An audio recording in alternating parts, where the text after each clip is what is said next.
a tough loss up in Lincoln, but they learned from that, I think, and definitely got a huge win last week against Belfast. Noah Reynolds leads the way for them, doesn't he? Yeah, he absolutely does, and the senior's leading their team in rushing. He's averaging around 5.5 yards a carry, but he has 726 on the season, so he can really rack up the yards and rack up the carries and leads the way for his team. But you also have Bellier right behind him, the quarterback, who does a lot for this team as well. They're primarily going to be a rushing attack. They don't throw the ball quite as often, or they do throw it quite often, I should say, but primarily you're going to look for the success for this team to come through the running game. Yeah, they mainly rush, as you said, but they do have Caleb Solomon, who has 314 receiving yards. He's definitely a threat. He's only a sophomore. He's very dangerous for the Shire's team. Absolutely. Anytime you have a receiver averaging 18.5 yards a catch, that's definitely impressive, and that's definitely a weapon that you can point at, and the defense for John Bapst is going to have to stay honest and keep that in mind. Yeah, and speaking of John Bapst, we'll go to them for a minute. A big win last week as they improved to 4-2. It must have been very good defense played by them as they shut out MDI. Yeah, that was definitely probably, I wasn't there to witness the game, but I would assume that was one of the more impressive wins of the season. Anytime you can shut a team out in high school football, that's always impressive. And they like to score as well, so if they're shutting teams out and they can really put up some points, they're coming in averaging 31 points per game and only allowing 21, they like to score, and anytime you're holding a team to little or nothing, that's very impressive. It certainly is, and we're looking forward to this, and right now the teams are getting introduced, and then we'll have the national anthem here. But speaking of John Bapst, not a lot of expectations this year, but they've come in and they've kind of exceeded those. They're already 4-2. They're looking to finish this season 6-2 if things go well. Coach Dan O'Connell's doing a great job with them, isn't he? Absolutely, he always does, and he does a good job motivating his crew. And anytime you can get a nice positive season like this, and there's still room to go, they're not done yet. But he also touched on it when we were talking to Coach O'Connell earlier, the fact that it can build a program and build momentum for a program itself. It really has an impact that goes deeper than just one season. Yeah, something we'll talk about later on, but things we haven't seen in past years, playing in different classes, and both coaches kind of talked about this before, opens up a lot of opportunities. This is a Class D team, Houlton, with a lot on the line, a Class C team, John Bapst, with a lot on the line, and we wouldn't get this in past years. No, we would not, and I think that is a beautiful thing that has happened across the state for Maine high school football. Both teams in two different divisions battling it out for seating within their division, and that way you still keep people interested, and people are all wanting to get this game and get the win. So it's definitely beautiful to see, and it's a great addition to Maine high school football. Yeah, it certainly is, and as we said, that lot on the line, and it is good for high school football. In Class C, everybody's talking about Winslow, MCI, and Herman, but John Bapst wants to be in that mix and get a home game as well. And just like with Houlton, everybody's talking about Bucksport, Dexter, Foxcroft, maybe Mattanock. They're looking to get a home game. And we were talking earlier, if things go their way, in other games, they could get as high as the number 3 seed. That'd be huge for that program. If that happens, let's think about this program. Since coming back, they've made the playoffs twice, but they've never had the opportunity to actually host that home playoff game. If they get to that, that'd be a huge step in the right direction for this program that has built itself back up. And here they are in great position to possibly obtain that. Yep. Looking forward to this one tonight. We are going to take 1 minute here on WHOU and then be back with you and get you ready for this battle. It should be a great one tonight. Be back in 1 minute on WHOU.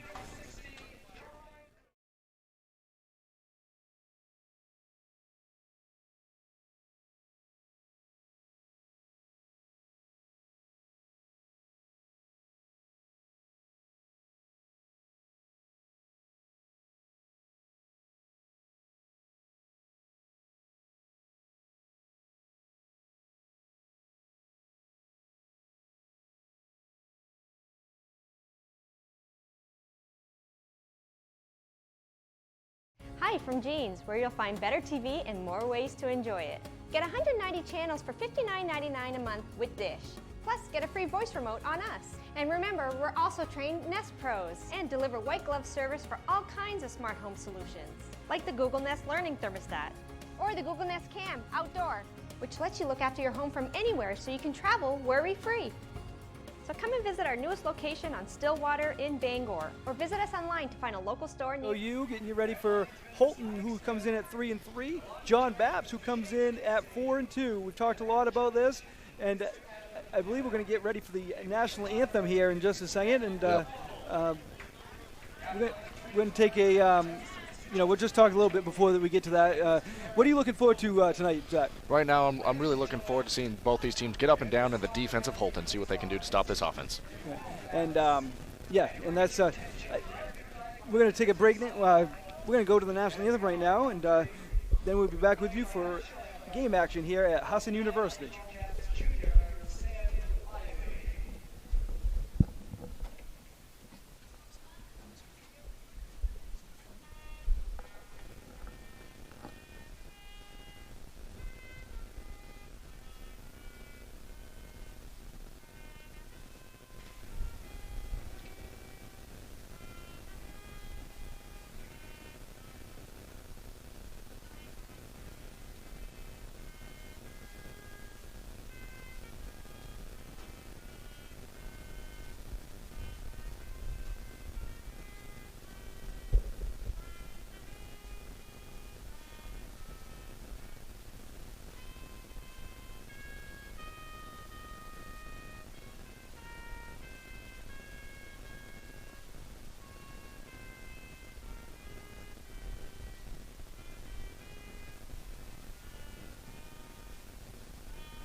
Amazing job there with the national anthem, and back with you here, Mark Callan with Zach White, and Chris Lesner is on camera for this one. Marco Almonte producing it back at the studio, and we're about ready for action here, and kind of talked about with the coaches before the game. It sounds like John Bapst kind of wants a fast-paced game, and Houlton kind of wants to grind it. Yep, having watched Houlton before, I can speak to their defensive line and the interior of that defense being something they really look at as a key component of their of their team in general. And last game we saw them against Manawcook. They had a player go down in Jackson Morris who really was creating a big impact on that line. And after he went down, not that the defense played bad, they still had a good, a fine game, but there was a little bit of a difference. Now that he's back this week, I looked for that defensive line to be something to really look at and see if they can create problems for this high-paced John Bapst offense that really likes to score. No doubt about it. Leading the Shias in tackles this year is Cook. He has 78 tackles. Jimenez and Brewer also got big numbers there with 63 and 58. Morris, who you mentioned, got 40 tackles, but he missed some time. He missed a few games, but he definitely is a big impact player there on the defensive side, as is Brewer for the Shias. So you're right.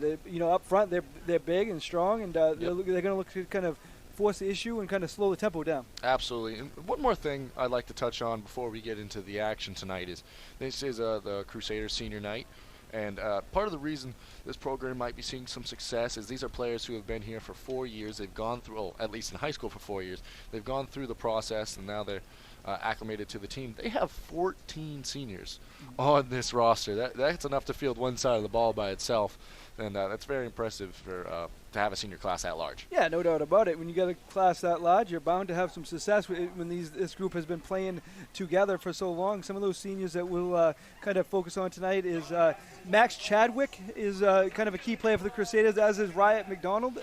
Wilson Higgins is the quarterback. Those three are all seniors. Yep, and we just heard that John Bapst, the Crusaders, have elected to defer to the second half, which means the Houlton Shires will take the ball to start this one.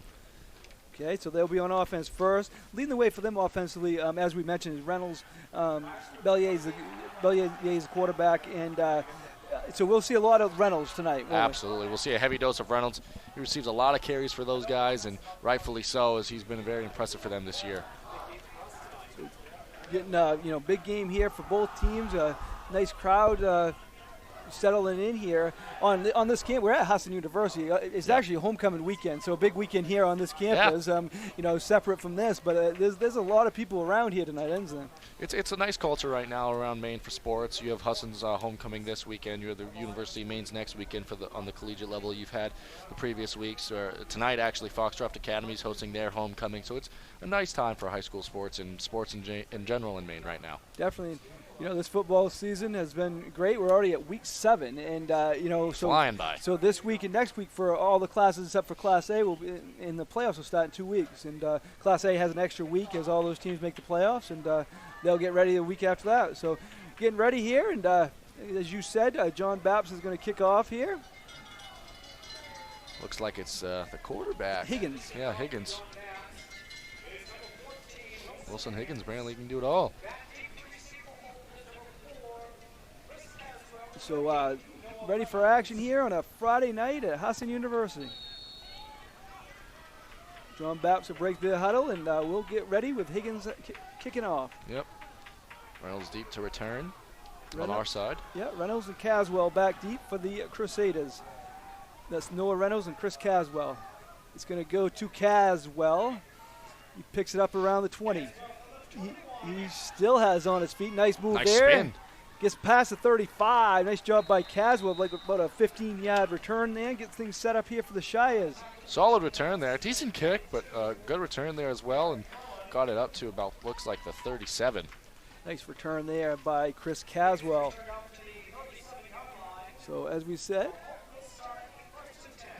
Reynolds will be in the backfield, and look for him to get the ball a lot. 3-3 Shires have the ball hit first here. Saw this formation a lot when they played against the Knockhook. The ball goes to Reynolds. He goes to his right. He's still on his feet. Ooh, nice run there. Gets it past midfield. Get a chance to break that one. About a gain of 16, it looks like.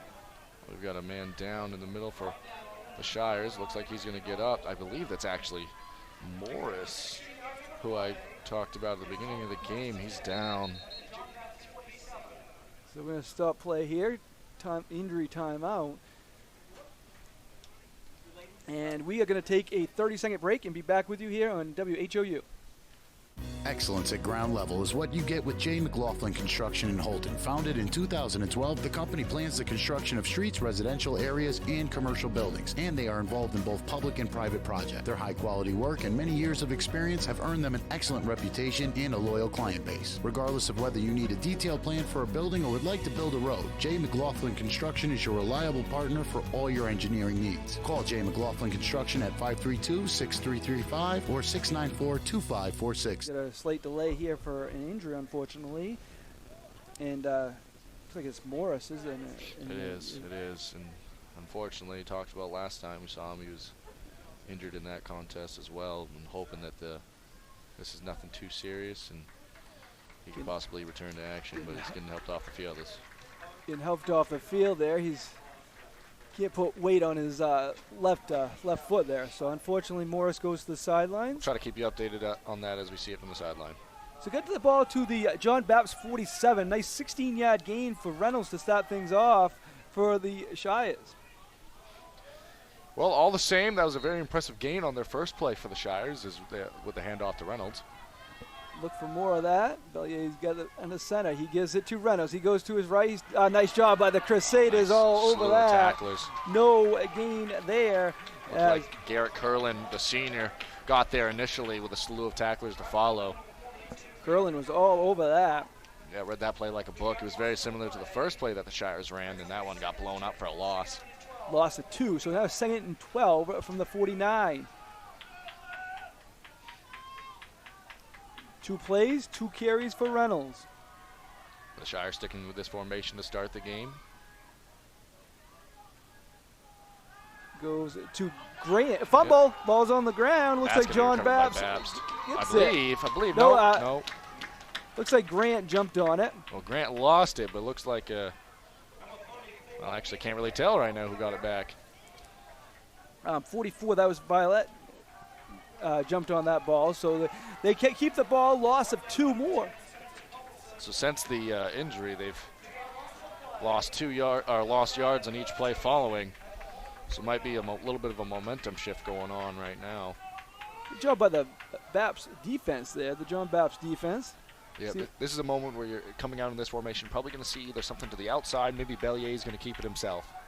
Solomon's lined up to the left. Oh, they're going to do that. It goes to him. It's a little bit too far, incomplete, so now it's going to be 4th down. Good coverage there by Chadwick, and McDonald coming over to help from the safety position, and that's going to force a punt. So after that first big run, John Bapst did a nice job defensively and held Houlton, and going to be a punt here. 4th and 14, so the Shies line up to punt.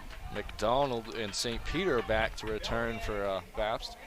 Bellier boots it, nice punt. Yeah, he can kick the ball. Fair catch. Inside, Called for. What a punt there. And pin him around the 10. Almost about touched the 12. It's a good punt there by Bellier. Does it all there for the Shies. The quarterback and the punter. Yep, good coverage by Reynolds to get down there and down the ball.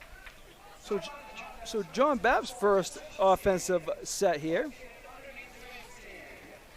Yep, and they're going to be starting deep within their own territory, starting at their own 13. So they're at the 13. Wilson Higgins is their quarterback. Look for a lot of Chadwick and St. Peter for them to get the ball, along with Mitchell. Yep, very fast-paced, lot of scoring type offense. And the center is Higgins. Motion man. Was up the middle. A nice job by the Shies defense. Yep. There. That's really the strength of this defense.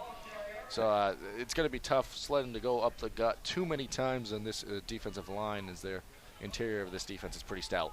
That was Colby Brown with a back to the line of scrimmage, it looks like. So 2nd and 10. Just underway. Scoreless game. This is John Bapst's first chance on the offensive side. So he did gain a 2 on that. Yep. Did Colby Brown. Coming out in a similar formation. Let's see if they send a man in motion. They do. They do. Goes to Brown again. Triple option. Oh, no. Goes to the right side. Fake me out. It did it. That's for sure. That's first a big down running back. and more. Still on his feet. Still on his to feet. Bring him down. That is Quinn Mitchell. That was just too tough to tackle, wasn't he, Zach? Yeah, he was. And Quinn Mitchell, he's a bigger back than you're going to typically see. He put his head down, and that triple option looked pretty good right there. That's a tough play to defend. Every person has to stay aside in football. Yeah. They didn't know who had the ball either. Yeah, definitely. That makes it a little bit more difficult. So that's a first down for the Crusaders. It's hard to do, but anytime you're facing an option-type offense, or especially the triple option, you really have to make sure that the defensive players stay on their keys and stay where they're supposed to go. If one man's out of position and the quarterback makes the right read, it could be a touchdown every time. Right, that was a gain of 19 for Mitchell on his first carry of the game. Goes to Chadwick. Chadwick goes to his left. Nice tackle there. Shoelace tackle. Nice job by the Shies as they bring Chadwick down. That was they were all over that, that was play. A lot of misdirection with this offense right now, so they haven't gone to the air yet, but they're picking up yards, although they lost a little bit on that play. The misdirection so far being effective. Tucker was in on that tackle. Loss of 2.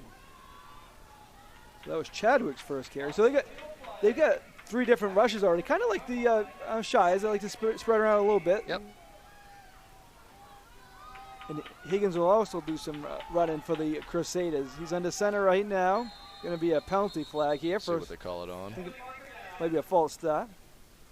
Let's see. Waiting to see here. Well, we're not going to be able to get the call early. No, it's on the Shies. Encroachment penalty against the defense. That's going to move the ball up 5 yards.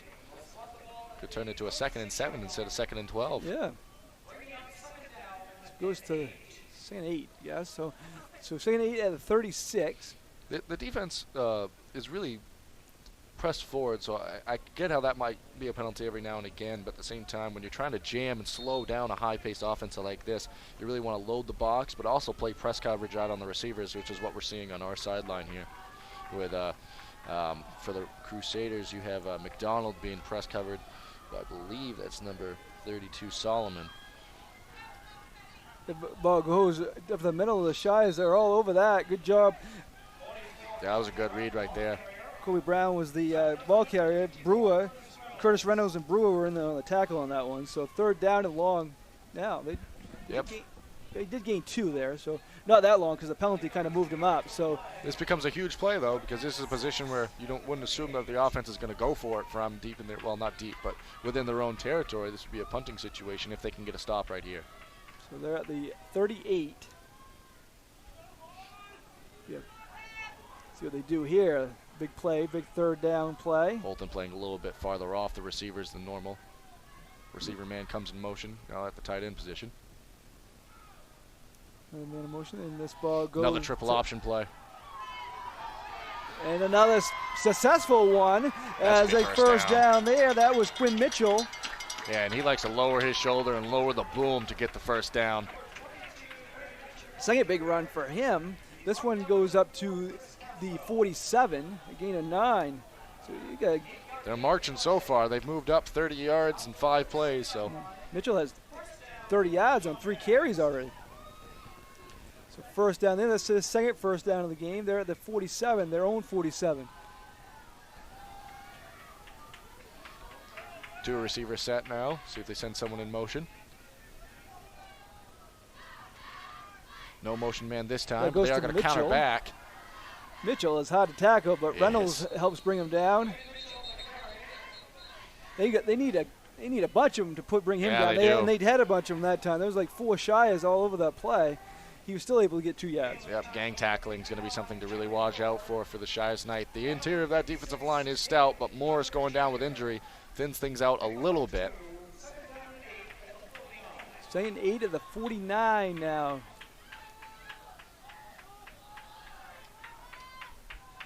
So the Crusaders still marching here. Again in the 2 receiver set. 3 in the backfield. Motion man, they're going to pitch it out to him. Goes to Chadwick, and he's brought down. I don't think he got back to the line of scrimmage yet. That was a good read over on that side of things by, looked like it was number 5, Jimenez Jr. over there, Miguel Jimenez Jr. Good play. The triple option has been the most successful play. Yeah, I would not be surprised if they go back to it right here. And just because it's a triple option play and they've pitched it twice doesn't mean that the first 2 options aren't there as well. So look for them to possibly go with another option if this Shires defense starts to slow down Quinn Mitchell. Haven't seen a pass yet either. No, not yet. 1 pass from the Shires, none from the Crusaders so far. 3rd and 8 here at the 49. Nice, dropping back for a pass now. Here's a pass. No, Higgins still has it. Nobody He's on open. his feet. He's going to be brought down for a loss. Yeah, that was a situation where he was trying to make something happen, but very good coverage there by the Shires to not allow anything to happen on that one. You got to assume maybe this is probably going to be a punt situation. Yeah, the Shires certainly think so. Cook and Montef made the plays there. So now it's 4th and 12. I think they probably will punt from here. Yep, they're in punt formation, and Caswell and Reynolds are deep to return. Field position so important. They did a good job getting the ball deep out of their own territory, though. That ended well for them. They started out that drive on their own 13. Rugby punt here. Punt it. You don't see that too often. Sidelines. Takes a favorable bounce for the Shires. So we're going to be at the 41-yard line. So early on, kind of just a battle of field position. That's how Houlton's game was all of last week. Except Houlton scored the first possession, and then Belfast came back and scored on the second possession, and then that was it for the game. Yeah, after that, it just became a battle of field position and keeping the other team out of their own out of the end zone, and it's really what that game boiled down to, and it ended up in the favor of the Shires. We'll keep you updated on a few other scores. Mananoka Academy right now leading Foxcroft 13-0 early in that one over at Foxcroft. Big Class D battle there. Yeah, a lot of games going on tonight that have crucial implications for the rest of the season playoff-wise. They went to a different formation right there. That goes to the right, gets close to the first down there. Reynolds a good pickup. Nice job by Reynolds. Had Bellier out of shotgun on that one. Not under center. So about a gain of about 9. Close to a first down, just short, I think. So it's going to be second and short. Yep.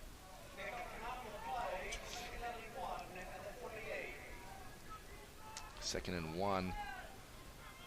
They're going with 3 split out. So that's a little interesting. 2 to the far side, 1 to our near sideline. Might Going go to deep. Might pass go here. deep here. Bellier runs to the right. He's still on his feet. Throws it. Nice attempt, but it's incomplete. Looked like it was just out of reach for number 11 for the Shires, which is get a name for that, Troy Hipsley. Just a little out of reach, but lunged out for it. Good attempt on that play. 2nd and 1. That's not a bad attempt there. That was a good play too. That a strong throw, and on 2nd and 1, that's a chance to take a little bit of a risk. Now you probably run one of your more conventional plays to try to pick up the first down on 3rd down here. Yeah, I would think I would look for Reynolds or Grant maybe to get the ball here and Yep. Try to battle for that 1 yard. And you have Reynolds and Grant in the backfield as well. Hand up right up the gut. Ooh, I don't know if they got it though. Nice job of the Crusaders. There's a spot's going to be important here. Yeah, that spot's going to be crucial. 'Cause That he was might have had Henderson. some forward momentum. Darren I Henderson. think we're going to call a measurement here, but I don't think he quite got it from this perspective. But what do I know? This might be a spot where either way they go for it. Let's see where the spot is on this one. Yep. This close to the other end of the field. I mean, unless you want to flip field position, this is a tricky one. And this is assuming they don't have it. I think they do, Zach. You do? Yep. Yeah, actually, from this angle, they might very well. We'll see here. They're going to bring out the chains, but Very, very close. We'll see. I don't suppose Coach O'Connell's going to throw out the red flag. They don't give them those. No, they don't give them those in high school. See. Waiting on the measurement. I think they're having an issue. With the measurement itself. It's going to be. Let's see here. I don't know if they quite brought out the chains the right way. There's a specific way you got to do it to make sure you're actually counting the correct yards, and that's what you're seeing the official on the far side in between the two chains doing. That's the marker to figure out exactly where you're supposed to be moving.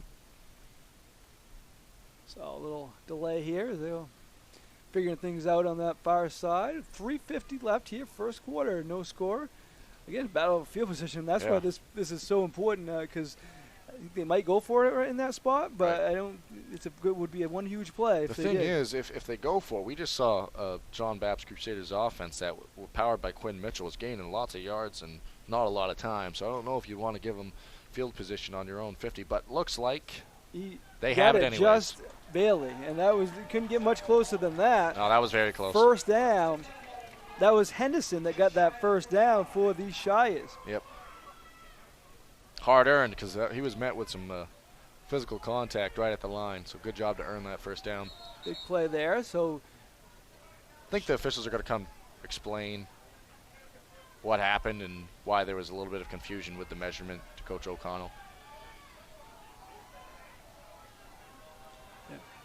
looked like, where they spotted, that looked like it definitely was a first down, and that's what they gave them. And Shies will be ready here to go back at it. You think we're going to see more Reynolds here? Oh, yeah, heavy dose of Reynolds. Maybe try to get Bellier involved a little bit more. We just saw them come out. Other than that play, they'd been coming out in a 3 wide receiver set, twins to one side, and it looks like they're going back to that right now, 2 wide receivers to our near sideline. Oh, There's a lot of confusion going on. Yeah. Someone running across the sideline, or not the sideline, but across the middle of the field. Maybe someone, one of the medical staff here. They're checking on Morris, the injured player Morris from earlier over on the far side there. This one goes to Reynolds. He goes right up the middle. He's still on his Spins out of feet. it. Nice spin move. Quinn Mitchell gave him a nice shoulder bump right there to knock him to the ground. Need about 4, I think. Gets it on up to the Crusaders 47. Yep, Good gain little right spin there. move there. He did. Was a gain of 4. He got over 200 yards last week against Belfast. Noah Reynolds did. Yeah, he can pick up yards quick, fast, and in a hurry. And you still have Bellier going out of shotgun formation here. He goes back. He's going to keep it. He's still on his feet. He goes to his left. He's still on his feet. He's got the first down and more. He gets pushed out of bounds. A lot finally. more. Good move there by Bellier. He gets past right around the 30. Let's see where they spotted out of bounds. It was definitely a first down, though. at the 31, it looks like. It was a matter of time before they got Bellier involved, and they tried to get him involved in the pass game. They get him a little run on the ground there. They had 2 blockers to his left on our near sideline in the backfield, and that play was set up pretty well by the line, and a good game by Bellier. When Bellier does run, it's really pretty successful this season. He averages 6.8 yards a carry, 60 carries. That's the highest on the team. Yeah, 60 carries, 410 yards coming into this game. It's just the hard thing is you can't always be running the ball with your quarterback, because if you lose that position, that's one of the more crucial positions in football. So he's in the shotgun here. He's either going to run himself or throw again, I think. Setting someone in motion. Yeah. He goes to his right. He's still on his feet. He's going to run to his right this time. He's still on his feet. Gain at least 7 or 8 there. He's still on his feet. Finally gets pushed out of bounds. Nice run there from Bellier. That was a very similar play to what we saw last time, except this time we had a wide receiver come in motion and crash down and try to seal the edge so Bellier could get around. And right there it worked. So he's going to be short of the first down. Gain of 7 there from Bellier. Couple chunks these last 2 plays. So they're the 23 now. That play is working. He's in the shotgun again. He might do the same thing. Yep. He does have Reynolds to his right. Yep. He's technically got 3 receivers. Solomon to the slot on his right and 2 split out and twins to our sideline. Reynolds just moved back a little bit beside him, so he does get the ball. Reynolds that was an option play. Oh, nice play there. He gets a first down and more. That was very shifty in there because he was making a lot out of nothing. Reynolds is so tough there. He gained about 8. So we're seeing a little bit of it all from the Shires right here. We just saw an option play and turned out well. We've seen Bellier run a couple times, things we didn't see that initial drive that we're seeing now. And they're gaining yards out of it. So the 1st and 10 at the Crusaders 15. Kind of mixing it up with Bellier and Reynolds now, and not just Reynolds getting the ball. And it's working here on this drive. It is. Bellier had 2 big carries. Reynolds has had a run of 9 and a run of 8 already in this drive. Similar formation to what we saw last time. Bellier fakes a handoff, and he goes to his left. He's still on his feet. Nice block there. He's still on his feet. Gets pushed out of bounds. Oh, the ball came out. Let's see if he was out of bounds. I guess they call it a fumble. We're going to see what the official calls here. See where he points. Crusaders they might have said he was down. The ball, but he might have been out of bounds. No, it goes to the Crusaders. They're giving it to the Crusaders on that. So a big turnover there. Going to go John Bapst's way as Bellier fumbled it as he was heading towards the sidelines before he got out of bounds, and John Bapst recovers. Could be a turning point right there. That was very close, too. He was near that sideline, but I guess he wasn't quite out in the eyes of the official, and the ball's going to go to the Crusaders. So let's see if they can take advantage of this turnover here. Ball's going to be spotted at the, let's say the 12. They're going to call it 13. Yeah, they're going to call it 13. Let's call it 13. So that's exactly where their other drive started. Yeah, they see if they go to pound the ball to Mitchell like they did the first time. Colby Brown's behind him. He got the ball the first time last time. It goes to his left. Didn't quite make out who got that ball. I believe it was number 7, St. Peter on the carry. Peter there, yeah. The junior. Not too many yards on that one. It's kind of what we expected in the first quarter, isn't it, Zach? Yeah, I will give the Shires some credit. They had their offense going right there, but a costly turnover.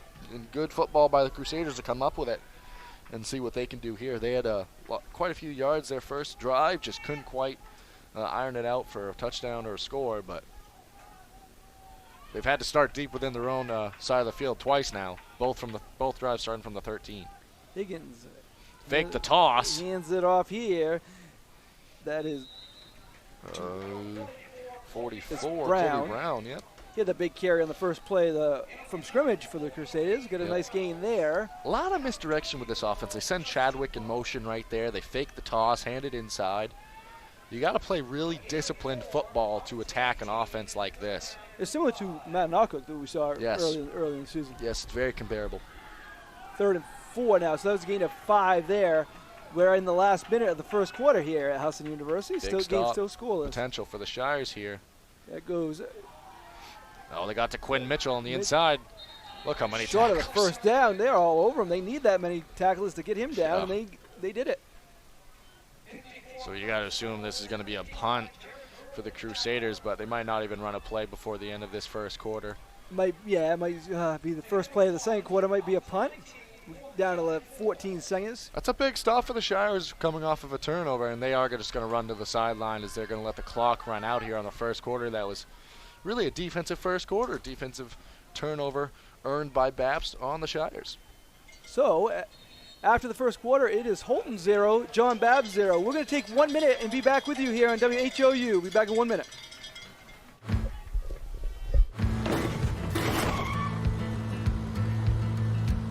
Sorry, Dad. Sure, you could get him a new car. Sorry. You could also light a pile of money on fire. Sorry. Because as long as Mr. It wasn't my fault takes the wheel on occasion, maintaining this car is your best option. So keep it running longer, stronger, with quality parts and a whole lot of Napa know-how. Dad, where are you going? Tired of the same old boring meals? Try something new this week. TNT Takeout at 69 High Street in Houlton has what you're looking for. And believe me, the name doesn't lie. The food is dynamite. Every pizza is loaded with lots of gooey cheese and delicious toppings, from traditional pepperoni to barbecue chicken combination to vegetarian pizza or all meat. You can grab their specials or enjoy salads to food off the grill, Mexican seafood, and hot or cold subs. TNT Takeout, the convenience store that has it all. Call 521-5250. We're at Houlton University, where it's John Bapst 0, Houlton 0. Just getting ready to start the second quarter. It's going to start with a punt, as John Bapst is fourth and very long. And so Caswell and Reynolds are back. Goes to the right. Looks like nobody's going to return it. Nice John Bapst bounce there. Kind bounce He's there. all the way down to 35. Nice bounce for them. So, good field position, though. Houlton's got the ball at their own 45. See what they can do with it. Yep, they've had decent field position to start the game so far. First drive from the 37, second drive from the 39, and that second drive was very promising. But a big answer by their defense following the turnover to get the ball right back within 4 plays and force a 3 and a punt by the Crusaders. So it's going to be spotted at the... I'm kind of confused as to what the... Oh, was there a flag on the play? There was a flag on the play. Yeah. So they're going to be pushed back further here. So they got the...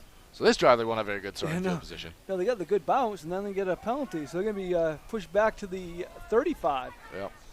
You never really like an off-the-ball penalty on a play where you don't even return it. No. And now they're going to have the ball first and 10 at the 35. We're just starting the second quarter here. 0-0 is the score. John Bapst 4-2, Houlton 3-3 here. Week 7, so next week will be the last week for both these teams. Houlton will play at Stearns. John Bapst will play Nokomis. Lot writing on this game, I should say. A lot of position playoff-wise, and a lot to go. I think the winner of this game puts himself in great position to host a game in their respective class. Great position. Bellier is into center. He gets it to Reynolds. Reynolds goes to his left, still on his feet, taken down there by Mitchell. Yep. Mitchell can do some tackling of his own. Mitchell's been flying around the field on both sides of the ball so far. He's a hard hitter and a hard runner, and that was a solid play right there. Good game by Reynolds all the same. So that actually started, I said the 35. That actually started at the 25. That was a gain of 4. They were originally put at the 35, and then the penalty pushed them back a little bit. So a gain of 4 there for Reynolds. He carried it 36 times last week. Yep. And he's going to do more of that this game. Quite a few blockers out in front. Reynolds is still on his feet. He finally taken down there.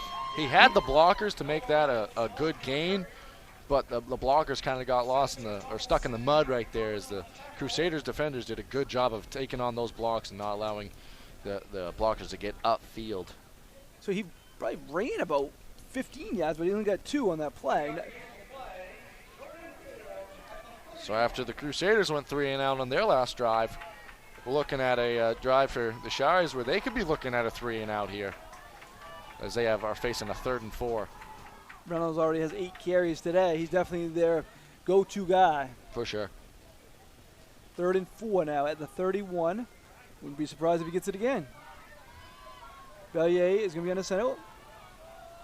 Bellier could get those 4 yards too. But they've gone away from the formations they were in last drive as well, as they're going to do a quarterback keeper here. Bellier does have it. He's still on his feet. He is he's short of the first down. It's going to be close. Hard to tell from our angle if he has it or not. Looks like he does. Well, yeah, he does. Yep, they're moving the chains. So first down here. Nice job there by Bellier. He's very quick and very shifty. So he gets what he's got the yards they needed. He did have that fumble. That was a really only negative play in that last drive for the Houlton offense. Houlton, they have a lot of guys that if you get them in space and get them into open field, they're very shifty and they can make you miss, and that's when they really are doing a great job of earning yards. But they haven't really been finding those gaps, finding open field so far today. Inside handoff right there. Enough up the middle, still on his feet, gain a short gain there. Get a little bit more, he pushed through there. Looked like that was number 81 for the Shires there, Henderson. He got a first down in that last drive, got a nice little gain there of 3. So 2nd and 7 here.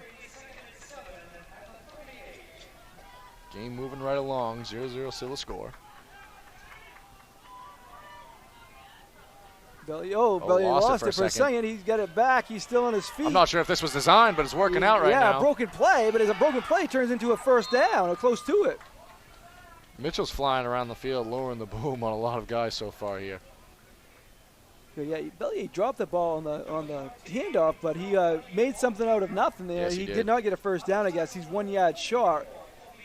Just third down, though, and as we were talking earlier, this is a little bit farther back than at that point, but there was a situation earlier in the game where they were facing a similar play, and would this be 2 down territory, or not 2 down, 4 down territory, you think, at this distance? Most of the time in high school football it would be this type of game. I'm not quite sure. They might go to Henderson again here. Yeah. Let's see. He's been able to get that 1 yard when he's needed to. He does get it, and he's up the middle, first down. Yeah, that time he had a little bit more space than he did on the original play that brought out the measurement and all that. Seems like he's the short yardage guy, and it works. Yep, they'll put him at that fullback position, short handoff, quick play, quick hitter.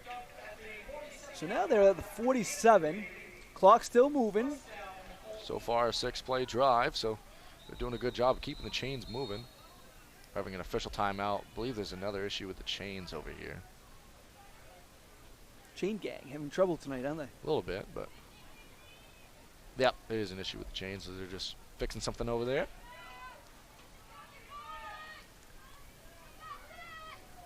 Thank you for joining us tonight. This is a quality football game with two teams hoping to get a so far, so home good. playoff game.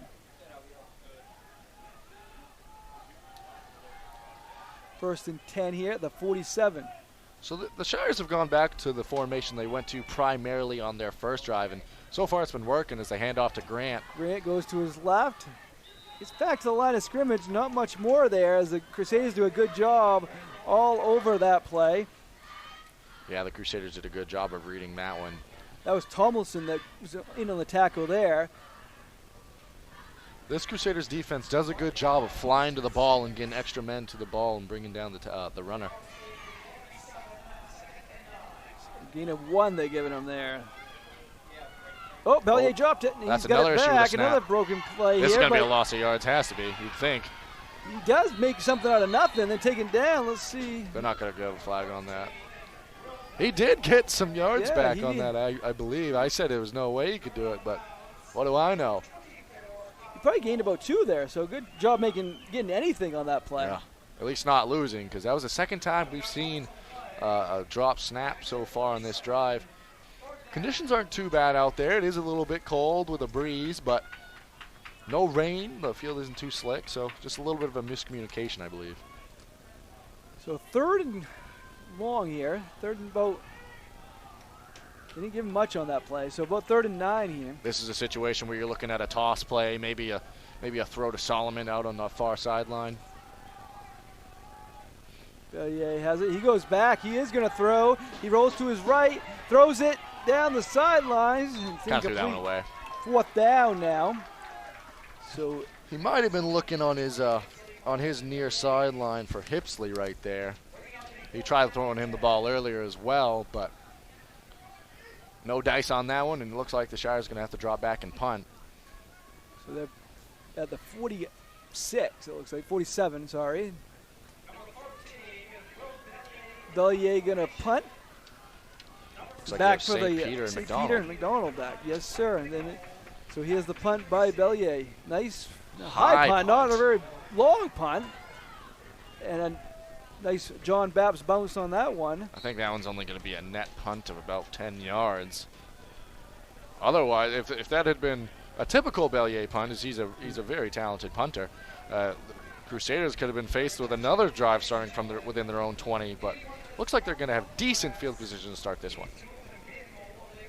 We do got to point out that it is very windy out, and it is. I believe there is a breeze going across the field. And I think that affected that punt there by Bellier. Going from right to left from our point of view, there's a strong breeze. So in favor of the Crusaders right now, the breeze is at their backs as they start this drive from their own 43-yard line. In a motion there, goes to triple option. Oh, tripped up his Mitchell. He shot gain there about 3 or 4. Do want to point out too, we're nice and warm up here. It's about 15, 20 degrees cooler on that field when we were down there before the game. Conditions are cool, but as the game gets going, the players will acclimate and they'll get warmed up. But it is cooler out on the field, and with that breeze, it's that much cooler. Playing on turf here at Houlton University. Gain of 3 on that one by Mitchell. It was a gain of 3, so that's not bad. But at the same time, the Shires did a good job of playing assignment football right there. There was a person assigned to each player on that triple option, and it took the options away. And Crusaders did a good job of getting yards out of it, although the Shires were there. 2nd and 7 at the Crusaders are at their own 46. Chadwick in motion. They're going for a pass Higgins now. Throws it. Nice catch down the sidelines. 1st down and more. That was a nice catch out there by Mitchell. Nice job. That was a great catch. That throw was a little high. Mitchell took it down. And if it wasn't for Chris Caswell bringing him down, he could have had a big gain right there. Nice job by Caswell tracking him down, but Mitchell gets to the 33. The Shires 33, so this is their best drive of the game. That was a good-looking play. Good catch on that play by Mitchell as well. It kind of had to contort his body a little bit. And good play and a good chunk of yards gained on that one. I think that was Higgins' first pass, wasn't it? Yeah, I believe so. It was the first one he'd actually thrown. He tried it earlier and got sacked on the play. Yep. So they're at the 33 here, 1st and 10. Timeout, miscommunication here, I believe. Timeout for the Crusaders. We are going to take 30 seconds and be back with you here on WHOU. Score is 0-0. Hi from Jeans, where you'll find better TV and more ways to enjoy it. Get 190 channels for $59.99 a month with Dish. Plus, get a free voice remote on us. And remember, we're also trained Nest Pros and deliver white glove service for all kinds of smart home solutions, like the Google Nest Learning Thermostat or the Google Nest Cam Outdoor, which lets you look after your home from anywhere so you can travel worry-free. So come and visit our newest location on Stillwater in Bangor, or visit us online to find a local store near you. We are back here at Houlton University. Right now it is, we're just coming off a timeout. It's 1st and 10. John Bapst doing a good job. The big play in this drive was the pass to Mitchell, where he made a nice catch, got a nice gain, set them up where they're at now. John Bapst called the timeout. Coach Dan O'Connor wanted to talk to them, see what's and set up a play here. Yeah, it was first called timeout of the half for either team, and so far our story of the half for the Crusaders is the play of Quinn Mitchell. He's been flying around, making a lot of plays happen as they hand him off the ball here. Mitchell's still on his feet, and nice job there. Not a huge gain, but he did get a few yards. Yeah, he's been, like I said, doing a little bit of it all tonight. Defense, flying around, running the ball well, and even catching a pass. So Quinn Mitchell, big night for him so far.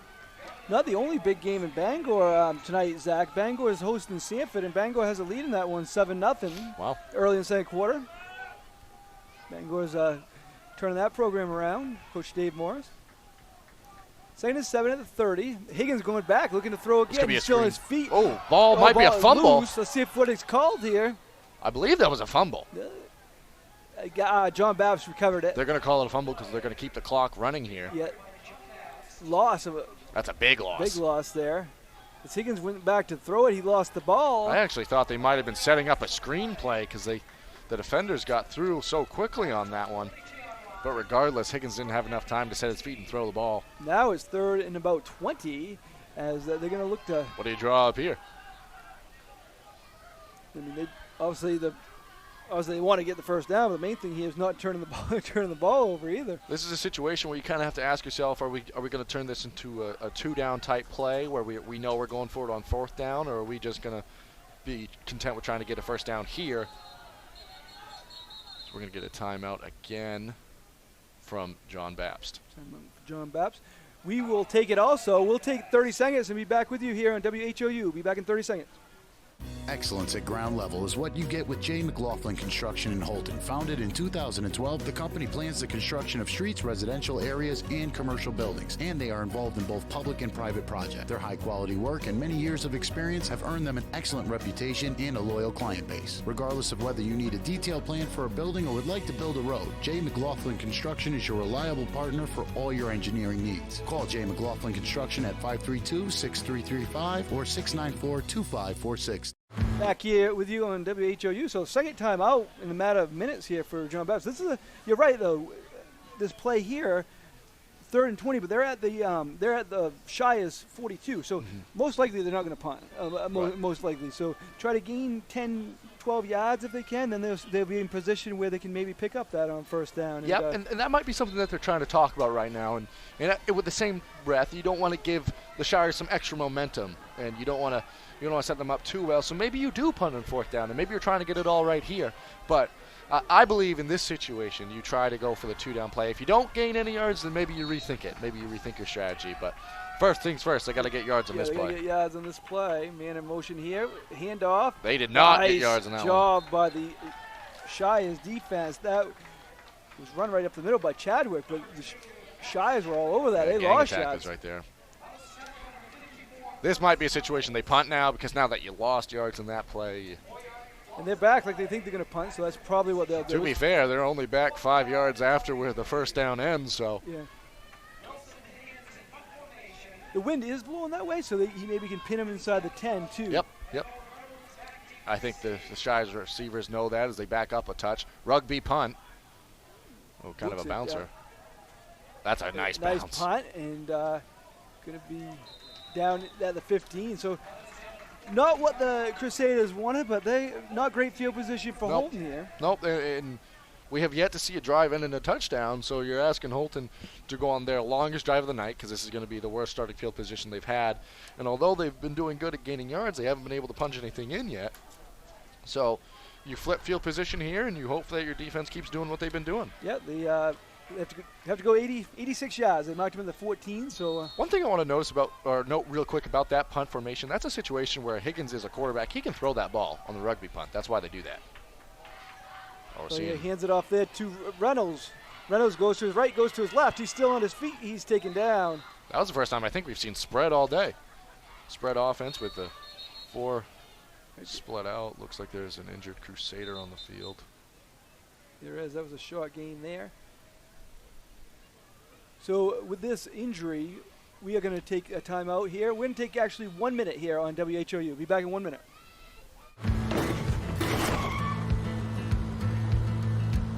Sorry, Dad. Sure, you could get him a new car.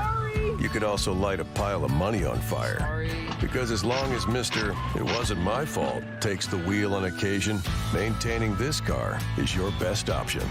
So keep it running longer, stronger, with quality parts and a whole lot of Napa know-how.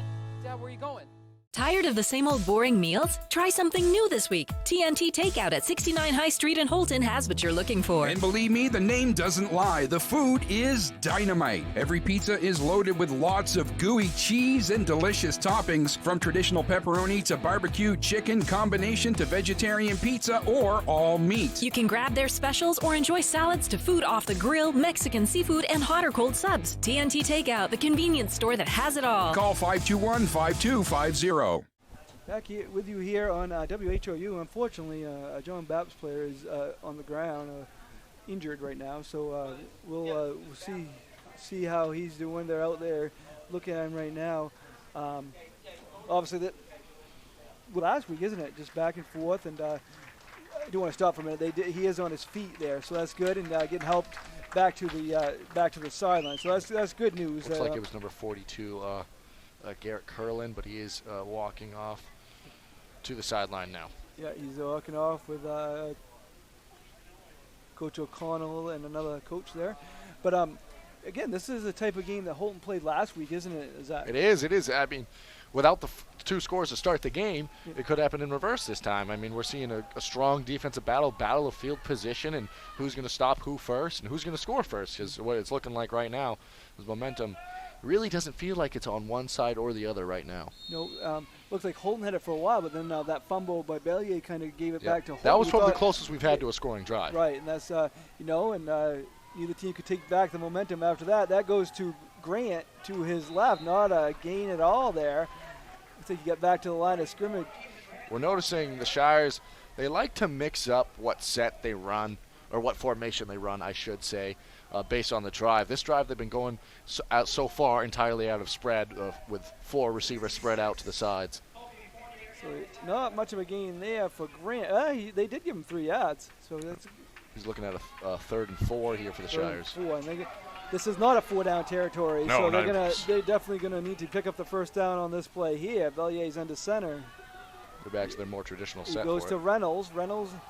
Don't think he's job by the Crusaders defense as they're all over that. They're going to force a punt here, and they're going to get the ball back before halftime. Probably a good field position because remember, the wind.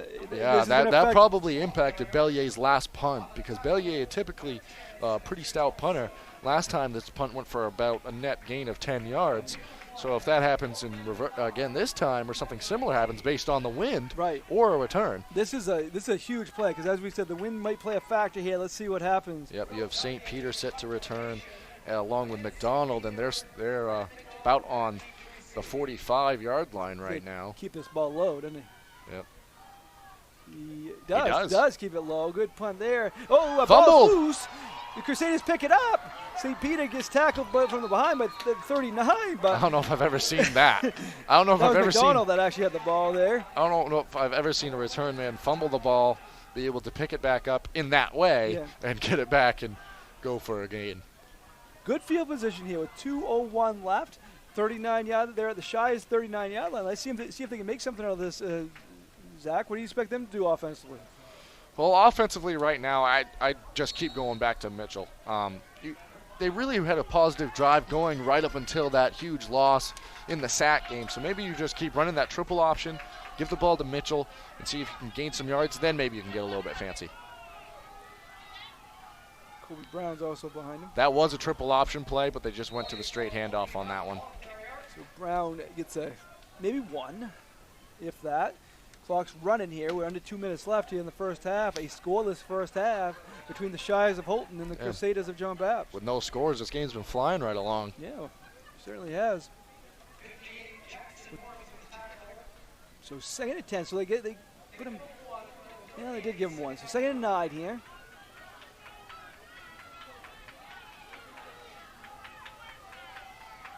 Man in motion gets thrown to him. That goes out to Chadwick. Chadwick, nice down run. the sideline. Just hit out of bounds, but I think you get a first down first. Big hit right there by Cook, or Chadwick might have gone for 6 on that one. That was a nice gain. Great run there from Chadwick, Max Chadwick, down to the 24-yard line. So the Crusaders got something cooking. They got a minute and 20 left, so 80 seconds to make something happen. They have used 2 of their timeouts already, so they don't have too many more to play with here. But it stops on a first down. Also stopped because he was out of bounds there, too. Yep. So smart to run out of bounds on the same breath. Motion man. They're going to triple option again to Chadwick. Chadwick still on his feet, gets taken out of bounds. Short gain there, but again, he ran to the sidelines. The clock stops. Chadwick's slow to get up on that near sideline as it was Jimenez Jr. bringing him down out of bounds. Clock did stop.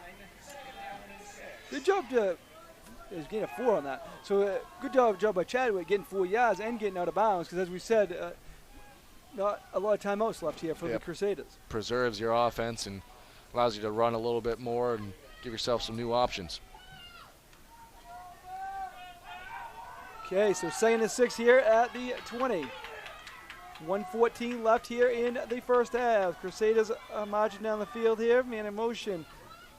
They're going to the triple option again. It's same thrown play. Back to Chadwick.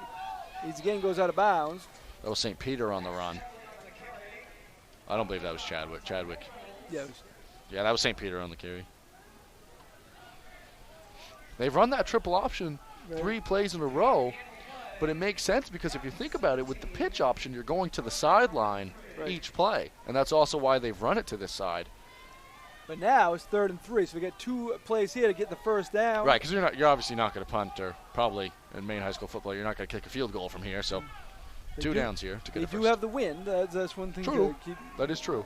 in mind, but yeah, probably not. So 3rd and 3 here at the 17. In motion. They're going for a pass, but there's a flag on the play. Flag on the play. He gets to the 1, and maybe he got in. Oh, they're going to call him down at the 1, but there is a flag. That was Mitchell that caught that. Let's see what the flag. They're going to give a false start. So that plays for naught as Mitchell got down to the 1-yard line, but take that back. Yeah.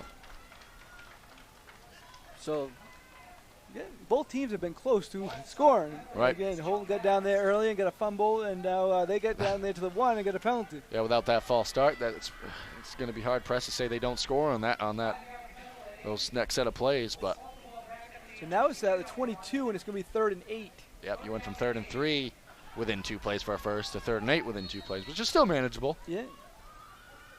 I wonder if they're going to go back to that passing game, as we've seen some success with it. Well, I say some because they have had some miscues and some bad plays with it, but they also had a huge game with Mitchell. That play went down at the 1-yard line if it had stood up. So let's see if they go back to the similar play they just did, because it worked. It just the penalty brought it back. We're under 40 seconds of play and now. Higgins does go back, throws it towards the end zone. That's Mitchell, but that's out of bounds. He was open too. That was a nice play, going down that left sideline. We have a 4th and 8 play coming up. With 35 seconds left, they got 1 timeout left, right, Zach? They do. So they can catch the ball in bounds. If they get a first down, the clock will stop too. But again, 4th and 8's a little bit more tricky. You got to assume they're going to be running a toss, or maybe go back to that triple option with Mitchell. Or I'd assume they're going to be throwing the ball again. They've thrown it twice in a row on this drive, so I would assume that's the play they're going to elect to go with. No scoring, but definitely a lot of back and forth action anyway. For sure. 4th down here, 4th and 8. Big play here, obviously. Man in motion. Gets pitched back, flag down. Another flag going to be dropped anyways. Well, not dropped, but incomplete, I should say. Incomplete here. So let's see. Probably going to. If it's they're going to decline that. Yeah, probably going to decline that. This ball is going to go to Houlton. Yeah. So let's see. I think probably they have all their timeouts, but they don't have the wind going for them. They don't have the wind, and they're deep within their own territory. So not the most likely of scoring situations. But maybe you try to get a quick play to gain to get some yards here, as John Bapst does get the ball coming out of the next half. So now, with 31 seconds left, let's see what the Shies do. I wouldn't be surprised if Coach Reynolds was content with just taking this to the half. Yeah, I mean, you don't want to turn it over here, that's for sure. No, and it looks like they're coming out in a tight formation. So they probably will. You're probably correct there, Zach. Yeah, they're going to be content with taking the knee. So, again, we saw a lot of action, no scoring. You know, you don't always get a lot of action when there's no score, but both teams going back and forth. Both teams had a chance to score. Again, they got down inside the 10, the Shies did. The last drive of the half for the Crusaders, they got down to the 1, but a flag took that back. If you don't want to count that knee that knee as a drive, you look at it first. So far that first half, 2 drives in the first quarter for the Shires, 2 drives in the first quarter for John Bapst, 0 points. Same thing happened again in the second quarter. 2 drives for the Shires, 2 drives for John Bapst, no points. So we'll come back with us for the second half, because it's going to be a lot of fun. Right now it's 0-0. It's been a battle of field position, and on the scoreboard it's been even, and we'll see what happens in the second half. Yep. We are going to take a 4-minute break and then be back with you here on WHOU, kind of get you ready for the second half, let you know what happened in the first half, and we'll get you some other scores around the state. Be back in 4 minutes on WHOU. Hi from Jeans, where you'll find better TV and more ways to enjoy it. Get 190 channels for $59.99 a month with Dish. Plus, get a free voice remote on us. And remember, we're also trained Nest Pros and deliver white glove service for all kinds of smart home solutions, like the Google Nest Learning Thermostat or the Google Nest Cam Outdoor. which lets you look after your home from anywhere so you can travel worry-free. So come and visit our newest location on Stillwater in Bangor, or visit us online to find a local store near you. Excellence at ground level is what you get with J. McLaughlin Construction in Houlton. Founded in 2012, the company plans the construction of streets, residential areas, and commercial buildings, and they are involved in both public and private projects. Their high-quality work and many years of experience have earned them an excellent reputation and a loyal client base. Regardless of whether you need a detailed plan for a building or would like to build a road, J. McLaughlin Construction is your reliable partner for all your engineering needs. Call J. McLaughlin Construction at 532-6335 or 694-2546. Sorry, Dad. Sure, you could get him a new car. You could also light a pile of money on fire. Sorry. Because as long as Mr. It wasn't my fault takes the wheel on occasion, maintaining this car is your best option. So keep it running longer, stronger, with quality parts and a whole lot of Napa know-how. Dad, where are you going? Tired of the same old boring meals? Try something new this week. TNT Takeout at 69 High Street in Houlton has what you're looking for. And believe me, the name doesn't lie. The food is dynamite. Every pizza is loaded with lots of gooey cheese and delicious toppings, from traditional pepperoni to barbecue chicken, combination to vegetarian pizza or all meat. You can grab their specials or enjoy salads to food off the grill, Mexican seafood, and hot or cold subs. TNT Takeout, the convenience store that has it all. Call 521-5250. Hi from Jeans, where you'll find better TV and more ways to enjoy it. Get 190 channels for $59.99 a month with Dish. Plus, get a free voice remote on us. And remember, we're also trained Nest Pros and deliver white glove service for all kinds of smart home solutions, like the Google Nest Learning Thermostat or the Google Nest Cam Outdoor, which lets you look after your home from anywhere so you can travel worry-free. So come and visit our newest location on Stillwater in Bangor, or visit us online to find a local store near you. Excellence at ground level is what you get with J. McLaughlin Construction in Houlton. Founded in 2012, the company plans the construction of streets, residential areas, and commercial buildings, and they are involved in both public and private projects. Their high-quality work and many years of experience have earned them an excellent reputation and a loyal client base. Regardless of whether you need a detailed plan for a building or would like to build a road, J. McLaughlin Construction is your reliable partner for all your engineering needs. Call J. McLaughlin Construction at 532-6335 or 694-2546. Sorry, Dad. Sure, you could get him a new car. You could also light a pile of money on fire. Sorry. Because as long as Mr. It wasn't my fault takes the wheel on occasion, maintaining this car is your best option. So keep it running longer, stronger, with quality parts and a whole lot of Napa know-how. Dad, where are you going? Tired of the same old boring meals? Try something new this week. TNT Takeout at 69 High Street in Houlton has what you're looking for. And believe me, the name doesn't lie. The food is dynamite. Every pizza is loaded with lots of gooey cheese and delicious toppings, from traditional pepperoni to barbecue chicken, combination to vegetarian pizza or all meat. You can grab their specials or enjoy salads to food off the grill, Mexican seafood, and hot or cold subs. TNT Takeout, the convenience store that has it all. Call 521-5250. HOU, we're at the half, whereas John Bapst 0 and Houlton 0 has been basically back and forth, a battle of field position, only one turnover, not a lot of penalties, no scoring. But, you know, both teams had chances. Houlton got inside the 10 there once. John Bapst had one right down to the 1, but it was called back. So can't get much more even than this, can you, Zach? No, you really can't. And I know there haven't been a lot of flags, and there really haven't been, but the flags we've had have been pretty costly. There was a block on the back on a non-return punt for the Shires that they originally would have had the ball at their own 35. It got moved back to the 25, and that's only 10 yards, but it's a difference in field position. It could be a difference in a score. And then obviously probably the biggest penalty of the game was the false start penalty when John Bapst, the Crusaders, would have had the ball on the 1-yard line, but instead had to move way back. Yeah, it seems like the turnover obviously have been more costly to Houlton. The penalties have been more costly to John Bapst here in the first half. Second half, I think what we both think is going to happen, we're going to see a lot of Mitchell for John Bapst, a lot of Reynolds for the Houlton. Yeah, I agree with that. And another name I'd like to throw in there, although he fumbled, Bellier was having some success running the ball, and I'm sure Coach Dan O'Connell from John Bapst is going to make some adjustments and talk to his team about that in case they go back to Bellier on the ground. But Bellier was really getting involved, and although, like I mentioned, he did fumble, on that same drive, he'd had a couple of decent runs, and we've seen him run since then, but they were more broken plays and trying to make something out of nothing. So between him, Reynolds, and Henderson's actually been doing pretty well tonight as well. Heavy dose of them, and maybe trying to get the pass game a little bit more involved. Maybe look for Solomon or something to try to get those guys going. Yeah, because Solomon, we've seen earlier this year, we've seen with some of the stuff that's going on in some of their games, he's a threat down the sidelines, Yep. and he's bigger than most, guys that are covering him. So that's huge. Yeah, they went to him once on a fade type play, trying to pick up a first down, but to the Crusaders' credit, they had it all covered, so nothing much going on there. Yeah, no doubt about it. And defensively, both teams have stepped up, haven't they? They really have. This has been a battle of defense, and although there have been yards gained, we haven't seen a score, and that's for a reason particular. Firing around on defense is Quinn Mitchell for John Bapst on his senior night, or for their senior night, I should say. He's been playing very well and stepping up as a senior leader.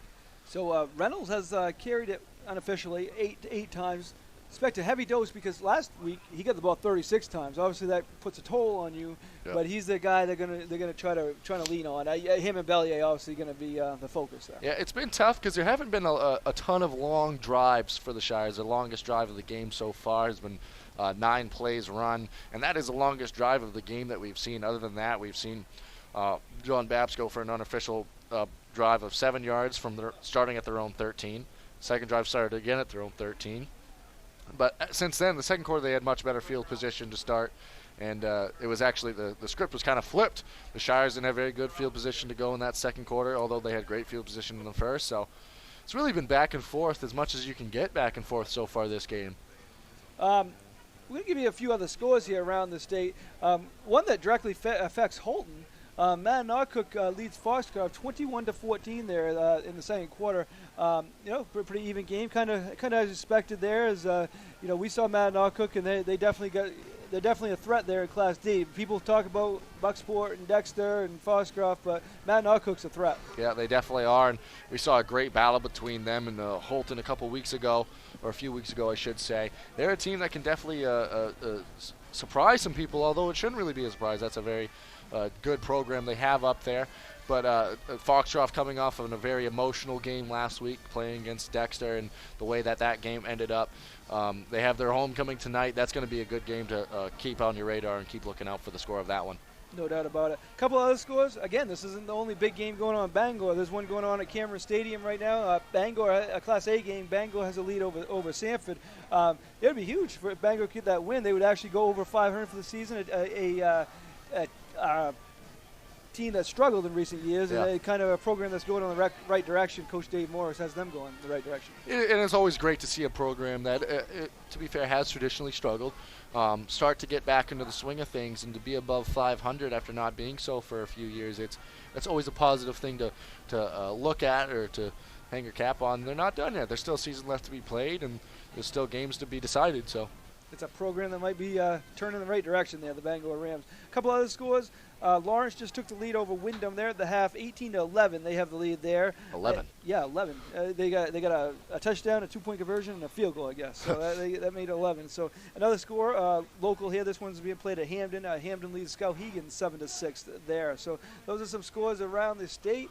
Here we got a 0-0 game. We're going to take one more break before we get going here. We're going to take another 4-minute break here on WHOU, and then we'll be back, and it'll be time for the second half. Be back in 4 minutes. Hi from Jeans, where you'll find better TV and more ways to enjoy it. Get 190 channels for $59.99 a month with Dish. Plus, get a free voice remote on us. And remember, we're also trained Nest Pros and deliver white glove service for all kinds of smart home solutions, like the Google Nest Learning Thermostat or the Google Nest Cam Outdoor, which lets you look after your home from anywhere so you can travel worry-free. So come and visit our newest location on Stillwater in Bangor, or visit us online to find a local store near you. Excellence at ground level is what you get with J. McLaughlin Construction in Houlton. Founded in 2012, the company plans the construction of streets, residential areas, and commercial buildings, and they are involved in both public and private projects. Their high-quality work and many years of experience have earned them an excellent reputation and a loyal client base. Regardless of whether you need a detailed plan for a building or would like to build a road, J. McLaughlin Construction is your reliable partner for all your engineering needs. Call J. McLaughlin Construction at 532-6335 or 694-2546. Sorry, Dad. Sure, you could get him a new car. Sorry. You could also light a pile of money on fire. Sorry. Because as long as Mr. It wasn't my fault takes the wheel on occasion, maintaining this car is your best option. So keep it running longer, stronger, with quality parts and a whole lot of Napa know-how. Dad, where are you going? Tired of the same old boring meals? Try something new this week. TNT Takeout at 69 High Street in Houlton has what you're looking for. And believe me, the name doesn't lie. The food is dynamite. Every pizza is loaded with lots of gooey cheese and delicious toppings, from traditional pepperoni to barbecue chicken, combination to vegetarian pizza, or all meat. You can grab their specials or enjoy salads to food off the grill, Mexican seafood, and hot or cold subs. TNT Takeout, the convenience store that has it all. Call 521-5250. Hi from Jeans, where you'll find better TV and more ways to enjoy it. Get 190 channels for $59.99 a month with Dish. Plus, get a free voice remote on us. And remember, we're also trained Nest Pros and deliver white glove service for all kinds of smart home solutions, like the Google Nest Learning Thermostat or the Google Nest Cam Outdoor, which lets you look after your home from anywhere so you can travel worry-free. So come and visit our newest location on Stillwater in Bangor, or visit us online to find a local store near you. Excellence at ground level is what you get with J. McLaughlin Construction in Houlton. Founded in 2012, the company plans the construction of streets, residential areas, and commercial buildings, and they are involved in both public and private projects. Their high-quality work and many years of experience have earned them an excellent reputation and a loyal client base. Regardless of whether you need a detailed plan for a building or would like to build a road, J. McLaughlin Construction is your reliable partner for all your engineering needs. Call J. McLaughlin Construction at 532-6335 or 694-2546. Sorry, Dad. Sure, you could get him a new car. Sorry. You could also light a pile of money on fire. Sorry. Because as long as Mr. It wasn't my fault takes the wheel on occasion, maintaining this car is your best option. So keep it running longer, stronger, with quality parts and a whole lot of Napa know-how. Dad, where are you going? Tired of the same old boring meals? Try something new this week. TNT Takeout at 69 High Street in Houlton has what you're looking for. And believe me, the name doesn't lie. The food is dynamite. Every pizza is loaded with lots of gooey cheese and delicious toppings, from traditional pepperoni to barbecue chicken, combination to vegetarian pizza, or all meat. You can grab their specials or enjoy salads to food off the grill, Mexican seafood, and hot or cold subs. TNT Takeout, the convenience store that has it all. Call 521-5250. Houston University, where it's the John Bapst Crusaders 0 and the Houlton Shires 0. My name is Mark Callen. I got Zach White joining me tonight. Chris Lesnar providing the video. Marco Almonte, the producer, back at the studio. Thank you for watching this, and we're looking forward to an exciting second half. Again, we talked about here, Zach, late in that first half. Nobody's really had the momentum. Nobody's really had the momentum. There's been slight shifts, but as you were saying, there really hasn't been anything definitive for one side or the other. There's been moments. There's been moments like when the Bellier fumble happened, there was an opportunity there for Bapst, although they were deep on their side. There's also been opportunities that could have turned into something. We've seen a couple fumbles by Bapst that they recovered, thankfully. But if a play like that doesn't go their way and the Shires had recovered, we could be having a different conversation right now. But all that's in the past, and I wouldn't expect much to change in this second half. I know both coaches are going to make adjustments, but by change, I mean I expect this game to remain close and be competitive down to the wire. Yeah, I mean I definitely see this coming down to the final minutes of this one, and it's games like this. It ultimately comes down to you can't make a mistake, and no. Can't turn the ball over, and you can't make that big turnover, and again. really, we haven't seen much of that. One turnover for Houlton, and the few penalties here for the Crusaders have hurt them. Right. So John Bapst will get the ball first. What do you think they're going to do on their first drive? Also important to note, just real quick, they put a little bit more time back up on the clock so that each team would have enough time to properly warm up. It is a little chilly out tonight with a breeze.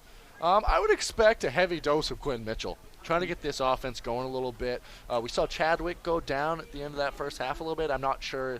I can't quite remember if he returned after that or not, but I would expect a heavy dose of Quinn Mitchell. Maybe try to get the passing game going a little bit. It was working decently well at the end of that first half, and see if they could go back to that, try to get their offense ignited that way. Outside of that, and on the defensive side of things for the Shires, I would just expect the interior of that defensive line to try to keep doing what they've been doing. We haven't seen a lot of gains up the gut, up the middle. We've seen most of the gains for the Crusaders offense to the triple option pitch or to plays to the outside. Nothing really happening up the interior of that Shire defense. Yeah, and defensively for Houlton, they're going to look to make a big stand. Wind could play a factor here in the second half also.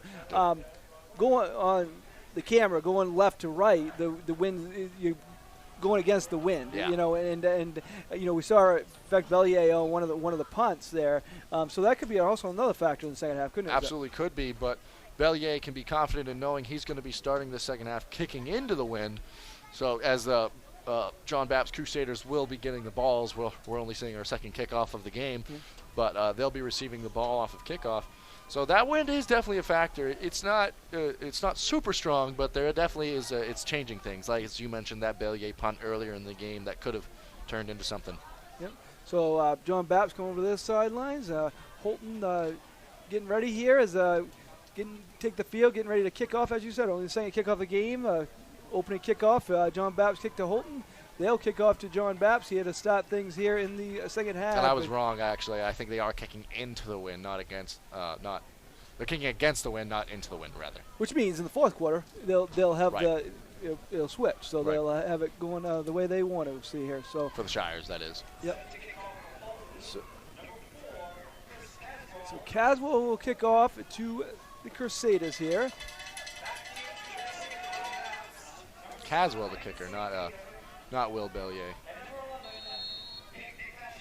Yeah, Bellier does the punts, but kickoffs Caswell does.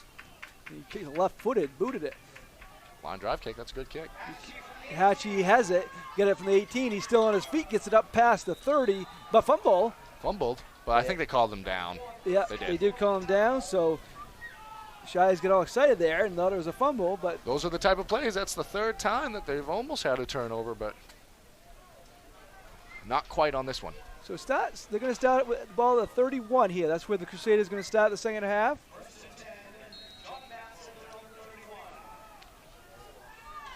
So Higgins is the quarterback. Seen a lot of Chadwick. Let's see if he's back out. As Zach pointed out, he got banged up a little bit there in the first half. Mitchell's been a big factor for the Crusaders, as has Brown. Brown has got the ball the first play of drives a few times. Let's see what happens here. Chadwick is back in the game. They do pitch it to him right away. So he's still on his feet. Lost yards. Big play there by, that looks like number 5. It was Jimenez Jr. sealing the edge out there as he beat the block of Mitchell. So lost 4 there. Big tackle there. Every small play, because there has not been a lot of momentum in this game, every small play can add up.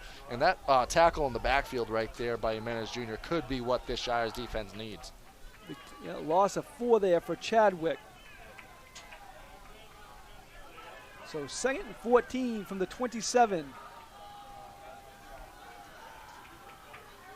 Both teams playing solid defense. Been a good football game. In a motion. They're dropping back to pass Higgins this time. Goes back. He flagged down. Might be holding. Yeah, that's usually on the offense when you see something like that, which I'd assume in this situation they'd back him up. So we are going to have a hold. It is holding, so they're going to be pushed back even further here. Again, as you pointed out, every play, every mistake, everything is magnified here in this a game like this. That's 2 negative plays in a row, technically. I think they're talking about it, whether or not they want to accept. I'm going to assume that they're going to. You want to push no, I think Coach Reynolds just said that they're going to decline it. Put him at third down. Okay. Yep. Yeah, I guess he didn't want to give them the extra play. Yep, third down here. And, they didn't gain much on it anyways. so it's third and 13 about. So they're at the 27. It's like third and 14 they're calling it. We'll call it that too. I mean, we see why Coach Reynolds would do that. It's going to be tough for them, the way this game's going, to get 14 yards here. And not 4-down territory. But it would be something to note if they get it right here. They're going triple option. It goes out to the right. He's That's got Mitchell. a lot of room. That's Mitchell. He's still on his feet. He's short of the first down. He gets it up to around the 38. That was a good game, though.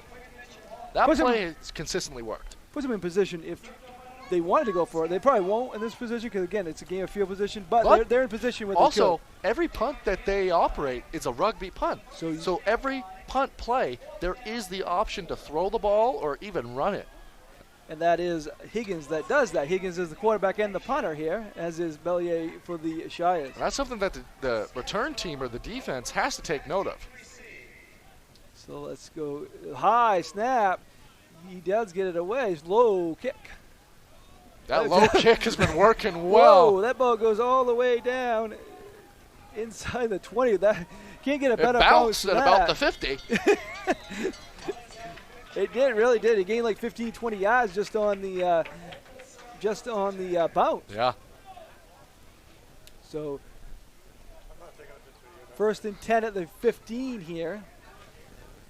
So this first time the Shires have the ball here in the first half. Not good field position, that's for sure. Higgins got a bounce of all bounces on that punt, didn't he? Yeah, their last two drives, they've been starting from their own 14 and 15 on this one, so not the best field position recently for the Shires. Bellier's under center. He gives it to Reynolds. Short gain there.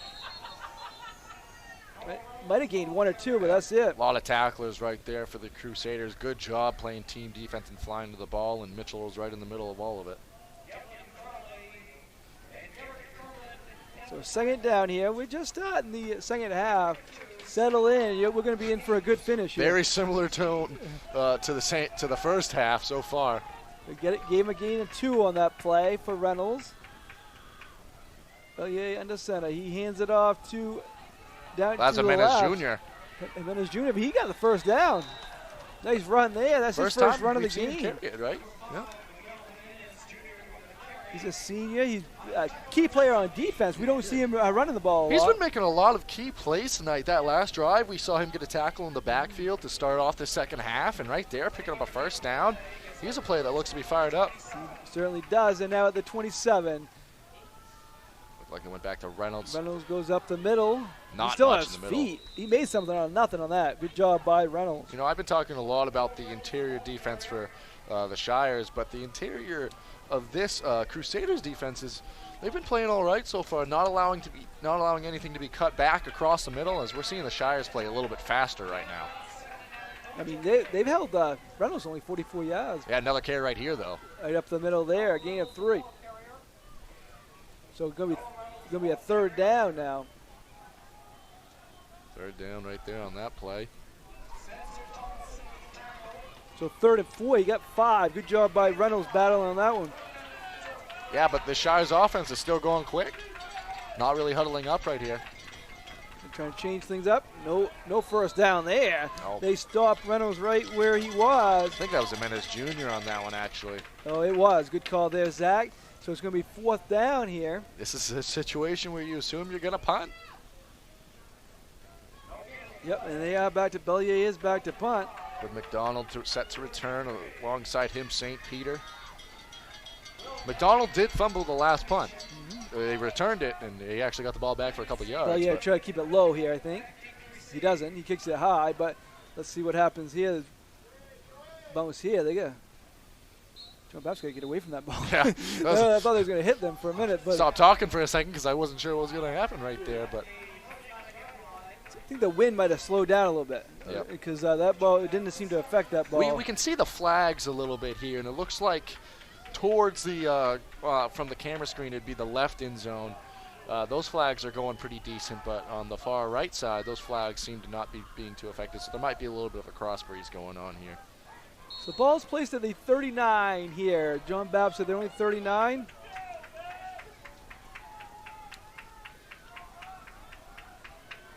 Higgins under center. Goes back, he's going to throw it.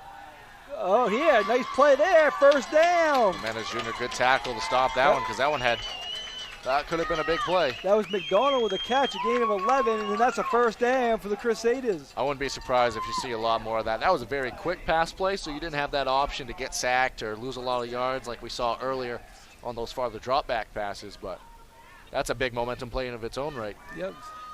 Now the ball's at midfield here with 7:30 left here in the third quarter. Higgins in the shotgun now. No, he's under center. He's under center, sorry. In motion. Triple option, handing it off. Brown. Nice gain there. Gain about 5 or 6 on that play. Starting to gain yards and chunks here for the Crusaders. Some adjustments made here, and doing a good job here. Gain of 6, so 2nd and 4. Yeah, quickly gaining yards.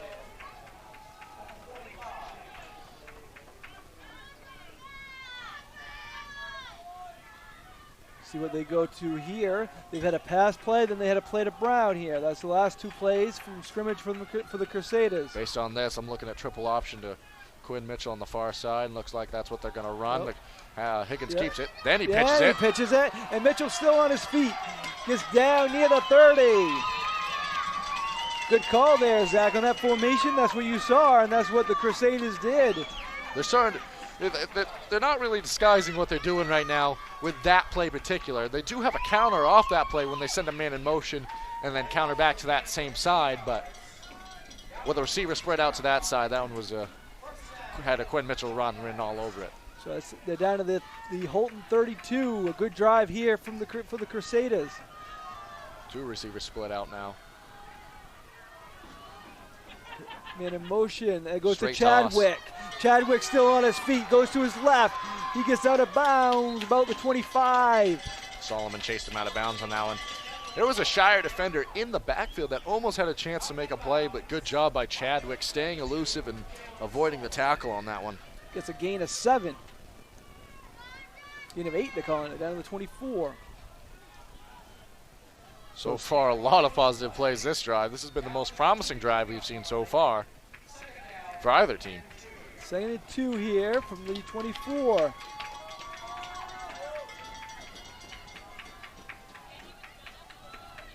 We're live at Houlton University. Higgins on the center, Chadwick in motion. It goes to triple option triple play. Option.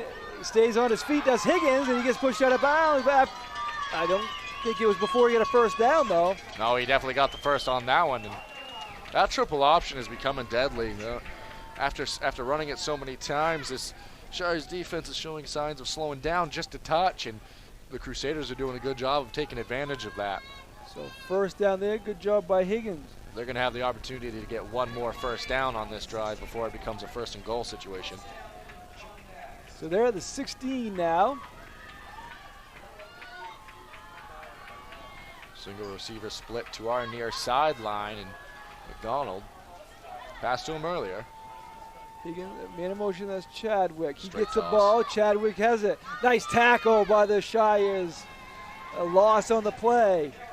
That's a big play inside. Let's see who that was for the Shires. It looked like that was number 58, Jackson Morris, who's back in the game. In fact, he got injured there early. Solid tackle right there, and that's really the first negative play that's happened on this drive. Big play there from Morris. And it's big to have him back. He's a key player for the Shires team. Absolutely.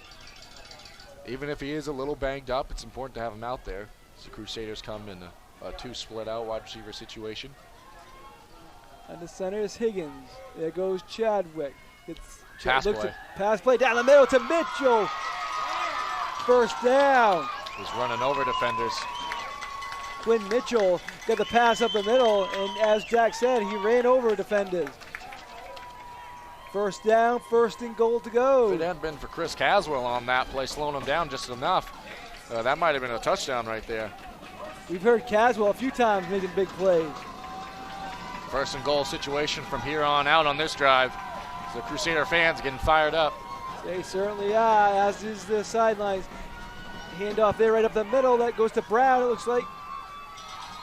See what they call. Nothing yet. No signal yet. I think they're going to call him short. But yeah, he is short. That was Kobe He Brown. is right around the end zone, though. This is going to be inches. Might go right back to that. Right back to Brown. Why not? The interior of this line for the Shires is very talented, but at this distance, I'd be asking a lot to get a stop here.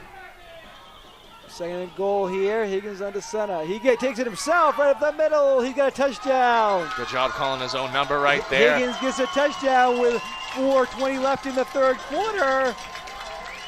1-yard touchdown run from Higgins. What a drive by John Bapst, Zach. Yeah, that was the first touchdown drive of the game, a drive that started from their own 39-yard line and went for a score. They only had one negative play on the whole drive, and that was a very methodical and well-thought-out drive, and it ended in 6. 6-0 here. They're going to go for the point after. That's Chadwick, it looks like that. Kicks. Higgins does the holding. So when we've been talking about momentum, the Crusaders definitely have it right now, and it's going to take a big Shire answer. Kick is up and is through, so that gives the Crusaders a 7-0 lead here with 4:20 left in the 3rd quarter. A very impressive drive. We are going to take 30 seconds and be back with you here on WHOU. We'll be back in 30 seconds. Hi from Jeans, where you'll find better TV and more ways to enjoy it. Get 190 channels for $59.99 a month with Dish. Plus, get a free voice remote on us. And remember, we're also trained Nest Pros and deliver white glove service for all kinds of smart home solutions, like the Google Nest Learning Thermostat or the Google Nest Cam Outdoor, which lets you look after your home from anywhere so you can travel worry-free. So come and visit our newest location on Stillwater in Bangor, or visit us online to find a local store near you. Back here with you live as John Bapst has taken the 7-0 lead. Very impressive drive. It's capped off by a Wilson Higgins 1-yard touchdown run. Just great all-around drive there, wasn't it? It was. It was very well thought out, from the misdirection to knowing when to utilize Mitchell, which they didn't go to him as the primary target on that drive. He had 2 huge plays in the triple option play, and then that catch that brought him down within the 3 or 4 yard line that resulted in the following touchdown. But good job by all the offensive players on that drive. Kick deep, nice Beautiful kick. kick. He has the win there, that's for sure. Yeah, that was a nice kick. There is a win, but booted it. he might have kicked that out the back of the end zone regardless. Yeah, so that's they're gonna get the ball out here to the 20. So that's the best field position they've had in a couple drives, though. how do you expect Houlton to respond here? Well, I mean, you have to answer right now based on the momentum of this game, the way the game's been going. This has to be at least a positive drive. Doesn't necessarily have to be a touchdown. There's a lot of game left, but you can't go 3 and out right here for momentum's sake. It's not going to destroy your chances if you do, but I like what they're doing here. They're spreading the field out a little bit. This is when they had success getting Bellier involved earlier. Well, yeah, he takes the direct snap. He has it. He runs it himself. He's still on his feet. He makes something there. He got about 3 or 4. He was dragged down from behind on that one. Good job by the Crusaders. Yeah. Looked like that was number 42 was also in that one. Garrett Curlin, who was injured earlier, but Crowley was in on the tackle too. Devlin Crowley for the Crusaders. Curlin playing on senior night, not one to go out with injury, toughen it out and come back in and get a tackle right there. Good job by him. The seniors want to get the win. They want a chance to play another home game come playoff time. 2nd and 7 here. Bellier is in the shotgun. He goes back. He rolls to his left. Throws it down the sidelines. Oh, just incomplete. That nice would have been attempt. a huge play. Nice that was attempt Hipsley. there. Hipsley almost had it. It was a good throw there, just out of reach. That was a great throw and an actually beautiful play. That was a well thought out play and well operated and just out of the reach of Hipsley. He couldn't quite drag it in. So 3rd and 7. Ball's at the 28. 3:35 left here, third quarter. You got to assume that they're going to try to go to a toss-type play or a play to the outside or possibly go back to the air here as they have two receivers stacked to our near sideline. So Bellier is in the shotgun again. Takes the snap. He rolls to his right. Throws it. Has Solomon. Solomon caught it. Solomon got it. Is that a first? I think he did get a first down. A flag, late flag coming in. We'll see Oh, if it's a personal foul on the sidelines there. I think he got the first down regardless. But if this is a flag against the Crusaders, they're going to call it we believe, a face mask. Thanks, Bob Beetham, for helping us out up here. It's not, though. No, it's not. Did we get an indication on the call? Might be 2 flags. They called it on Houlton. They called the penalties on Houlton. They haven't called anything. They pushed him back. I don't know if it was after the play or not. Flag came in late. Well, we got more questions than answers on that play, but eligible receiver downfield. Thank you, Bob Beetham, for the help on that one. So big play there huge. because they had the first down, but take that back. Races the first down. That is a big play, but so the situation's pretty similar right here. You got to think that they're going to be throwing the ball after throwing it twice on this drive already.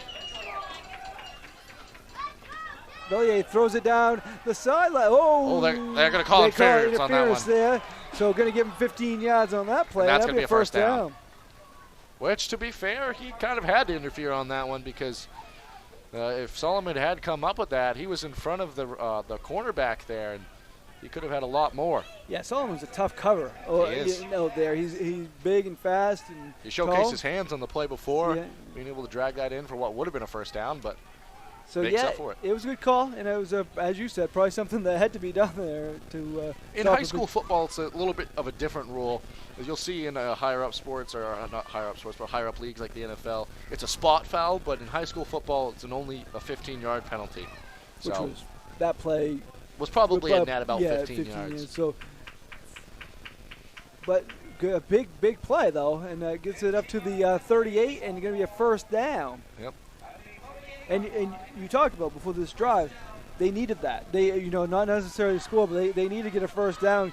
Can't go 3 and out, give them the ball back after you they just punt scored. from within your own 20 or 30-yard line. That wouldn't be really ideal. Following a touchdown drive and a very solid drive by the Crusaders. So this is so far a good answer by the Shires. Oh yeah, he's been in the shotgun every play here. He goes to his good tackle there, taken down there. That was Chadwick all over that play. Read that one like a book.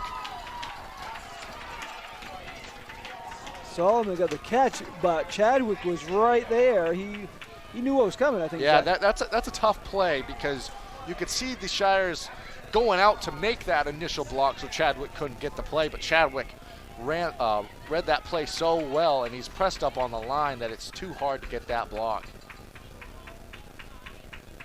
They're on the shotgun every play of this drive. Yeah, they've definitely been sticking with that, but they're going to hand it off here. Goes up the middle, but good coverage there by the Crusaders all over it. Curlin and Mitchell there initially to slow him down. He might have got back to the original line of scrimmage, but third down, so going to be third and very long here. Not even back to the original line of scrimmage. So might gain a 1 on that play, so it's 3rd and 12. So might go back to Solomon here down the sidelines. Let's see. They're going tight formation here, but I would still assume that they're going to go throw that fade pass to the outside for Solomon. They're going to go down deep. And intercepted! Big play there. Taken away by number 9, McDonald. Right, McDonald with a big play there. Kind of threw that one up for grabs a little bit, but good job and good read by the Crusaders to come away with that football. So the second turnover of the game, both by Houlton. Refs having a little bit of a discussion here, though. So Houlton, John Bapst has the ball at the 46. We'll see what the refs are talking about now.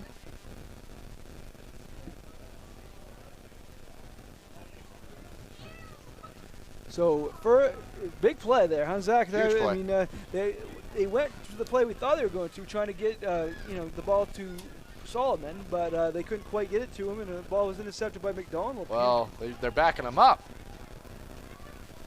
Very far. Wow. We might have missed a penalty. Yeah, the ball's. We might have missed a penalty.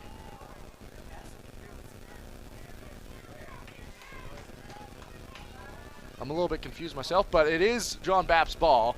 I'm assuming there was a dead ball penalty and it just backed him up. I must have missed a flag, but 34, so they're back.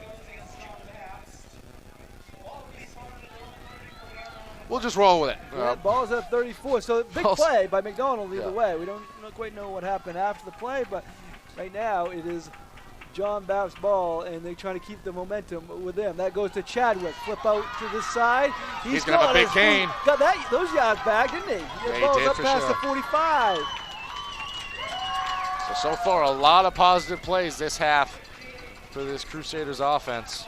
Morris on the tackle on that, but not before a huge gain for Chadwick.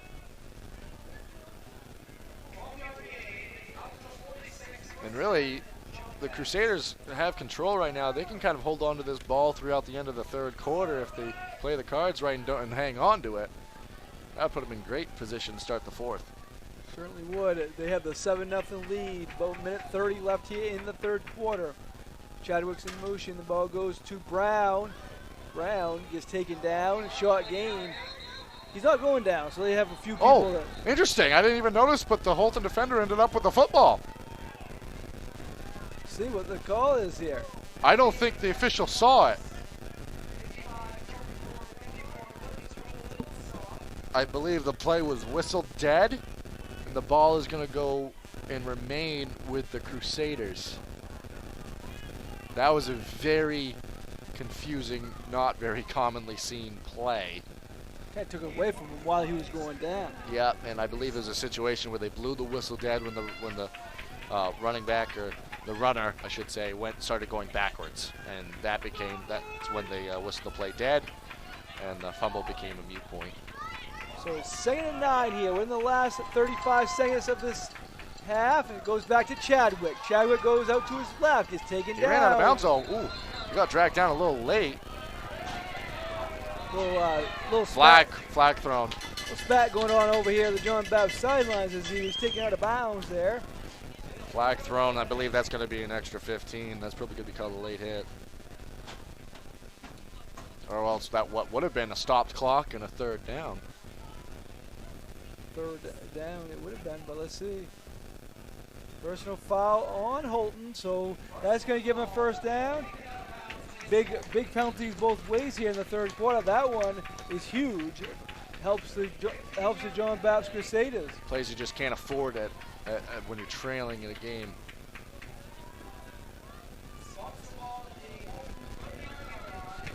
Well, so what would have been third and about 10 turns into 1st and 10. And they're at the Houlton 39 now. 28.2 seconds left. Probably in the run third one quarter. play. Expecting to run it here, but we'll see. And then there'll be the end of the third quarter if they do that. Two receivers split out. Goes to Chadwick again. He gets out of bounds again, though. So the clock will stop. I don't know if this is a situation where you want to be stopping the clock too much. Yeah, the end of a quarter for not a positive gain. 2-yard loss here. Goes back to the 41. Well, the way this game's been going, every second counts. So that I'd say that was a heavily favored play to the Shires right there. 2nd and 12 at the 41. 22.6 seconds left in the quarter.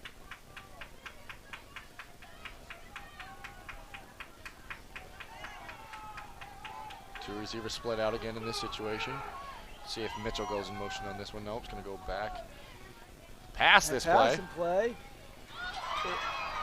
And it's drops. Incomplete, so dropped by Mitchell up the middle. So we thought maybe 2 plays ago would be the last play of the quarter. And now 3rd down and 12. Could have been the last play of the quarter, but Yeah, now it is a 3rd down and 12.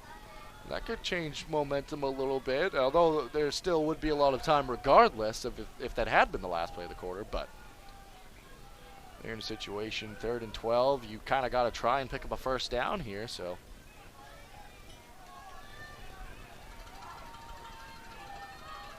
3rd and 12 at the 41. that was almost a very good play for the Crusaders, by the way. Just Mitchell couldn't quite drag it in. It's a very nice pass by Higgins again. He's got a few good balls there. Yeah, we've seen that same type of play a couple times. So Mitchell's actually spread out in the slot on this one. See if he comes in motion. We're going to have a timeout, I believe. Coach Dan O'Connell didn't like the way that play was looking. So we're going to take a 30-second timeout. We'll take 30 seconds here on WHOU.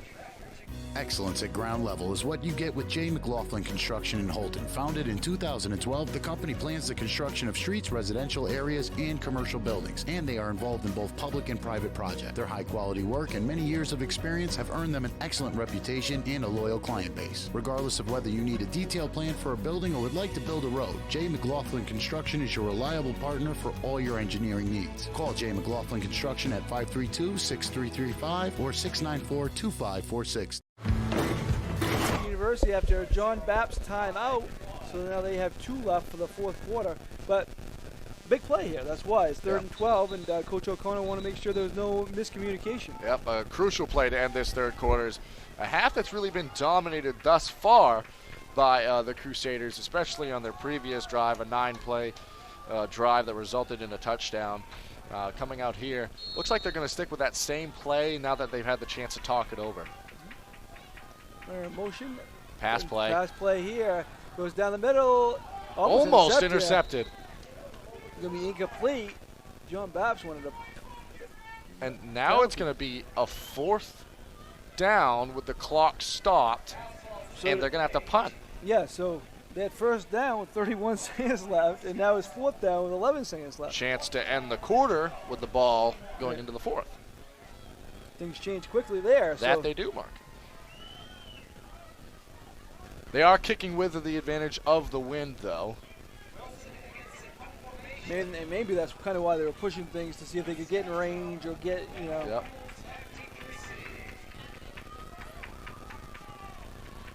And if they do come out in the rugby punt situation. Good boot. Good punt. Oh, fumble! And Bapst picks it up. They're going to run it inside the 10. Huge play there. Big play there as John Bapst recovers the fumble on the punt. We have a player down for the Shires as well. Garrett Curlin picked it up. Well, there's a whole bunch of things happening on that series, huh? Yeah, a lot of things happened, and right now the most important thing is making sure the player down on the field's all right, but very dramatic way to end the 3rd quarter.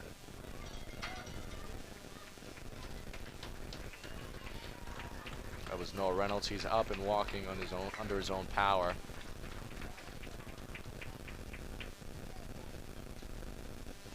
As that is the end of the 3rd quarter. I didn't know that you could advance the ball in a situation like that. Yeah, on the punt. Yep. Yeah, the more you know, Mark. But we're going to take 1 minute here, and we're going to come back with John Bapst having the ball in great field position when we get back. So we'll be back in 1 minute on WHOU.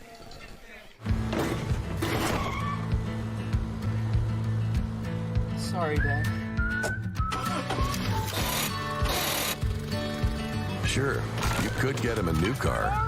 You could also light a pile of money on fire. Sorry. Because as long as Mr. It wasn't my fault takes the wheel on occasion, maintaining this car is your best option. So keep it running longer, stronger, with quality parts and a whole lot of Napa know-how. Dad, where are you going?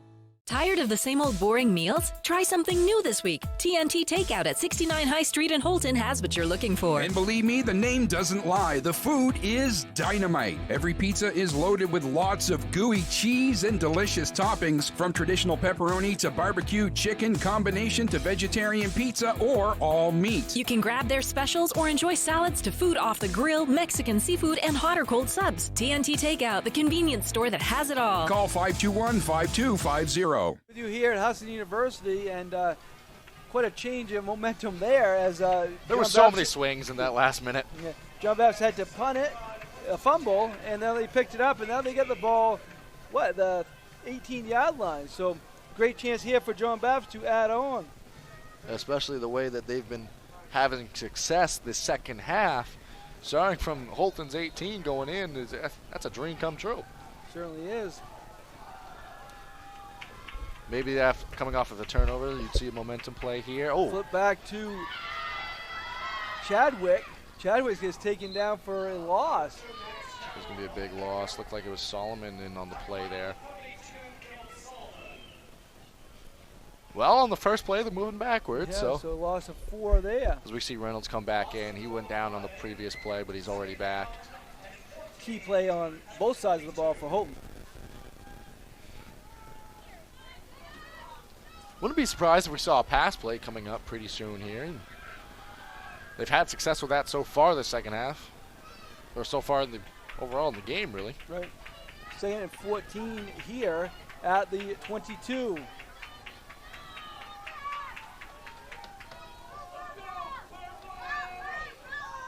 Chadwick in motion. And Chadwick gets the ball. Gets taken out for another loss. Morris got there initially, and I'm not sure who finished that play. Looked like it was number 56 for the white and black on that one, and that's going to be David Tucker Jr. As Morris got there initially, but Tucker came in and finished the play big time, and look at this, Mark. All the way back. Started on the 18, we're back to the 28 now. Just like that. This is still 4-down territory. You're not going to punt it from here, and going against the wind, you're probably not going to kick a field goal either. No. But what a stand thus far by this defense. No doubt about it. 3rd and very long here.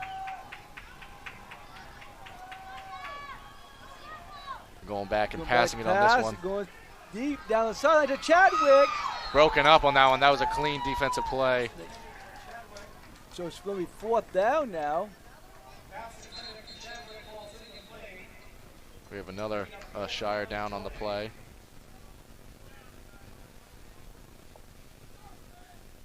Now 4th and long. Pass was broken up. I didn't quite see what happened on that one, but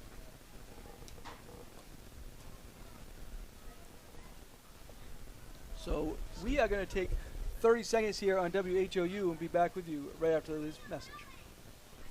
Tired of the same old boring meals? Try something new this week. TNT Takeout at 69 High Street in Houlton has what you're looking for. And believe me, the name doesn't lie. The food is dynamite. Every pizza is loaded with lots of gooey cheese and delicious toppings, from traditional pepperoni to barbecue chicken, combination to vegetarian pizza, or all meat. You can grab their specials or enjoy salads to food off the grill, Mexican seafood, and hot or cold subs. TNT Takeout, the convenience store that has it all. Call 521-5250. Back with you here at Houlton University. Is that Zach? That was is that Justin Cook? Number 24, I believe it was, for the white and black. That is Justin Cook, yes. He is walking on his own, walking without assistance, so that's good news. Yep. Well, back to the game side of things. You've got the Crusaders here facing a 4th and 19, and they are going to be going for it here. So they gotta get a lot of yards on this play. So no, halfback pass. He gets it away. Be better to knock that down. Oh, they did. They almost intercepted it. You want to knock that down. You don't want to catch that. So really, all Houlton lost there was time. Really, that's it, and they only lost about a minute. A minute 50 seconds. Yeah. So we're very fortunate that that's all they lost. That could have ended much differently for the Shires. Some of it had to do with their defense, though. And they stepped up and went there. Made that was the best defensive plays. stand they've had so far. And now they have the ball at their own 28-yard line. So shotgun is Bellier. He hands it off to Reynolds. He gets up the middle, maybe a gain of 1. So we're going to be 2nd and 9, I think. Yeah, it looks like it's interesting to see if they're going to stick with this spread out formation to try to get yards a little bit quicker here. This is something we've seen a lot this second half out of the Shires. So they have 3 receivers spread out. Yeah, that's a situation Bellier likes to run it. The middle. He's still on his feet. A lot of room to run. 50. He's still on his feet. He is going to go all the way. No flags on the field. No flags. A 71-yard touchdown for Will Bellier. Just like that, the Shires are on the board. 2 plays, 71 yards, and a score. 71-yard touchdown run with 9:25 left. Cut the deficit to 1, and they'll go for the extra point to even things up. Well, that was a huge play. That's a play that they ran earlier, a little bit differently. Bellier ran a little bit more to the outside. He had those 2 backs at his right hips, and they set up blocks. I believe Noah Reynolds inside had a nice block on that one, and it set up the 71-yard touchdown. Great cutback across the field. Great read by Bellier, and you knew it was a matter of time before they got him a little bit more involved. Caswell will attempt the extra point here.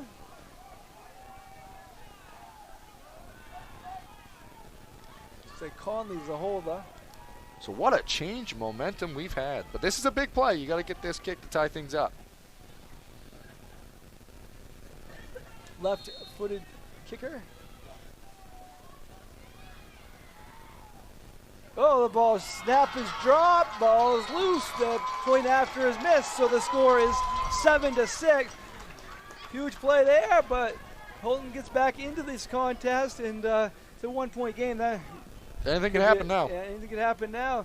Definitely a big play on that point after, though. The snap was low, and although that play didn't go in their favor, after that defensive stop, that play in particular, the momentum has to be on the side of the Shires right now. It certainly does, and what a huge run from Bellier, 71 yards to get the Shires right back in the mix here with 9:25 left. Bellier has elite speed and elusiveness in the open field, and that's what we saw right there. He just ran away from everybody. Certainly did, and so now it's 7-6, and the Caswell and the Shires will be kicking off here. But Zach, as you said, the last series, the Houlton defense stepped up big time when it looked like all the momentum was in John Bapst's favor. Right. They were down at the 18-yard line, and they had to start the drive. 3 plays, 4 and out pretty much, and then they got the ball back, and Bellier took care of the rest. I'm not sure if they do this every time, but Caswell went down the line and told every player what was going on right there. So keep your eyes out. Maybe there's something a little bit tricky here. Maybe not. Could be nothing. It is nothing. He kicks out and probably going to go almost out the back of the end zone. Nice Could have. Catch by St. Peter. St. Peter takes it from the 9. He's still on his feet. Good return out near the 27. Good job by St. Peter there. Good return. Yep, nice little return out there. Going to be a little bit over the 25. Looks like they're going to mark it down at like the 27. Maybe the 28. No, 27 it looks like. Coach Reynolds told us before the game, playoffs started a few weeks ago for them, and this has playoff atmosphere here. Huge game for playoff seedings. As we talked about earlier, I think the winner of this game will get a home playoff. They're at least going to put themselves in an elite position to get that. That's the way things are sizing up here. So it's huge. Fourth quarter, 9:18 remaining. John Bapst with the 7-6 lead. That's Chadwick in motion. Handoff goes to the left. Nice job getting a couple extra yards, but it's like it was Colby Tucker Brown right there that brought him down. Brown got 2 yards. Tucker got the tackle. You could see a lot of Brown, a lot of Mitchell here, and I would have expected a little bit more heavy dose of Mitchell. He had a lot of success rushing that first half. Maybe Chadwick and try to get the passing game going again. 2nd and 8. The Crusaders are at their own 29-yard line. 8:40 left in this one. Plenty of football still to be played. Higgins under center. Chadwick in motion. Gonna be a pass. Passes down the middle. Ball's low, incomplete, so now it's 3rd down. Yep, Higgins had a lot of pressure on him that time. Looks like someone's still on the ground again. I believe it's someone for the Shires over there. He's getting up now, so don't think we're going to have to bring anyone out for this. So after that punt where Houlton fumbled that, it looked like John Bapst had all the momentum, and just like that, it turned back to the other way. Yep, 3rd and 8.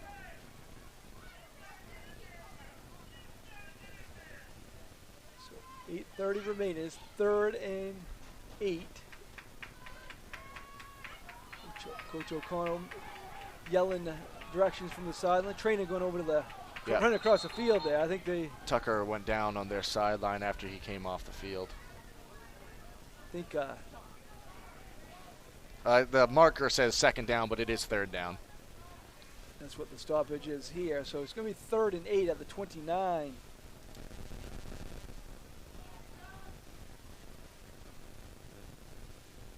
Confusion with the markers and the refs a few times tonight. Yep. A few things going on, but it's all right. So big 3rd down play, because this is nowhere near 4 down territory. Not at all. And Mitchell in motion. They hand it goes off to inside. Brown, nice run. Hurry up the He's middle. got First it. down, up to the 40. Nice job by Brown. Higgins came up a little limp on that one, but he's moving over to the sideline all right. The quarterback for John Bapst. That was a huge first down for John Huge first Bapst. down.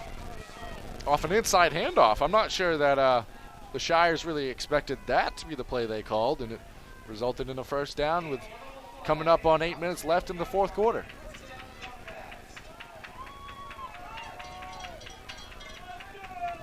Seven to 6. Shires in press coverage here. Higgins goes back. He's going to pass. Passes down the middle. And it's almost intercepted. It's incomplete. Big hit in a collision right there as Caswell skied up to try and make the play. But we got the wind knocked out of him a little bit on that one as Mitchell did a good job legally breaking up that play and was probably a little bit too high for anyone on that one anyways. Caswell's back here. He's in pain. He doesn't want to come out, though. He doesn't want to show the sidelines. This has been a tough physical game on both sides of the ball, but that's what you'd expect with a 7-6 score. Houlton had the same score last week. It was in their favor last week. And right now, they're down 1. They're hoping this doesn't end 7-6 again this week. Yep, Chadwick split out almost in the slot on this one near our sideline. Whoa, ball goes back to Chadwick. Big hit on this side. Chadwick's still on his feet. Evades Jimenez Jr. He's still on his feet. He gets a first down. So a play that looked like it might be blown up in the backfield goes for almost a 20-yard gain, I believe. What they thought was, they thought Mitchell had the ball. Yep. They nailed him in the back, and then down the sidelines he goes for the first down. Yeah, solid reverse play run right there. It's the first one we'd seen of that nature in the game, and it worked out pretty well for the Crusaders as now they're in Houlton territory. They certainly are at the 44. This might be a Mitchell play right here. Try to get him going a little bit. And the center is Higgins. Ball's fumbled. Loose. Ball's loose. Oh, recovered by Mitchell. That was players all over the place. Good hustle from both teams. And Mitchell did a good job jumping on that ball. He did indeed, and they were running that triple option again, and that was usually when Mitchell gets the toss. They've done that quite a few times tonight, but couldn't quite corral the ball there for Higgins. And one thing John Bapst hasn't done is turn the ball over. Houlton has 3 turnovers. They've put the ball on the ground a lot of times, but you're right, they have not turned it over, and that's the most important fact. They haven't turned it over on a fumble or an interception. They had a turnover on downs, but that's a little different. Houlton has 3 turnovers. But they're only down by 1. Higgins going to go back. Pass play here. Down the right sideline. It's caught. See if he's in bounds. He is. He's still in bounds. That's McDonald. He gets inside the 15. McDonald juggled it for a second. Solomon couldn't quite get his head turned around on that play. Anytime you're a receiver and you have the cornerback in a situation where he doesn't turn his head, you have the advantage. What a throw by Higgins, too. That was a smart stop-and-go situation. You stop if you're the receiver at about 8 or 9 yards. You turn your head back upfield, and you hope that the cornerback bites on it. And on that play, it worked out in the favor of the Crusaders and they still can pick up a first down before they'd be in a first and goal situation. Another gain of 32 there. Big play there. 2 big plays in a row. Higgins to McDonald. Now it's 1st and 10 at the 12. Higgins has it. Gets it to Mitchell on Mitchell a right up counter. the middle. Nice run there. He gets it inside close to the 5. Good to see Justin Cook back. He got the tackle. He went down earlier, but he's back in the game. Yep. Good to see him back in the game. This drive started on John Bapst, the Crusaders' own 27-yard line, and 8 plays later, this is where we're at. We're under 6 minutes left now. The Crusaders are knocking on the door to get another score. They're up 7-6, 5:50 left in the 4th quarter. 2 receivers split out. They're rushing. They don't want to get a delay game here. It's going to be close. Higgins has it, runs it up the middle. That might have been a situation where Higgins saw the back judge starting to motion his hands and just knew he had to get the ball off quick. Yeah, well, they rushed after getting out of the huddle. They rushed to get that snap. So that's a gain of 2 there, it looks like. 3rd and 4, but this is absolutely 4th down territory. If you don't kick the field goal, but I would assume you wouldn't because you'd be in the same situation.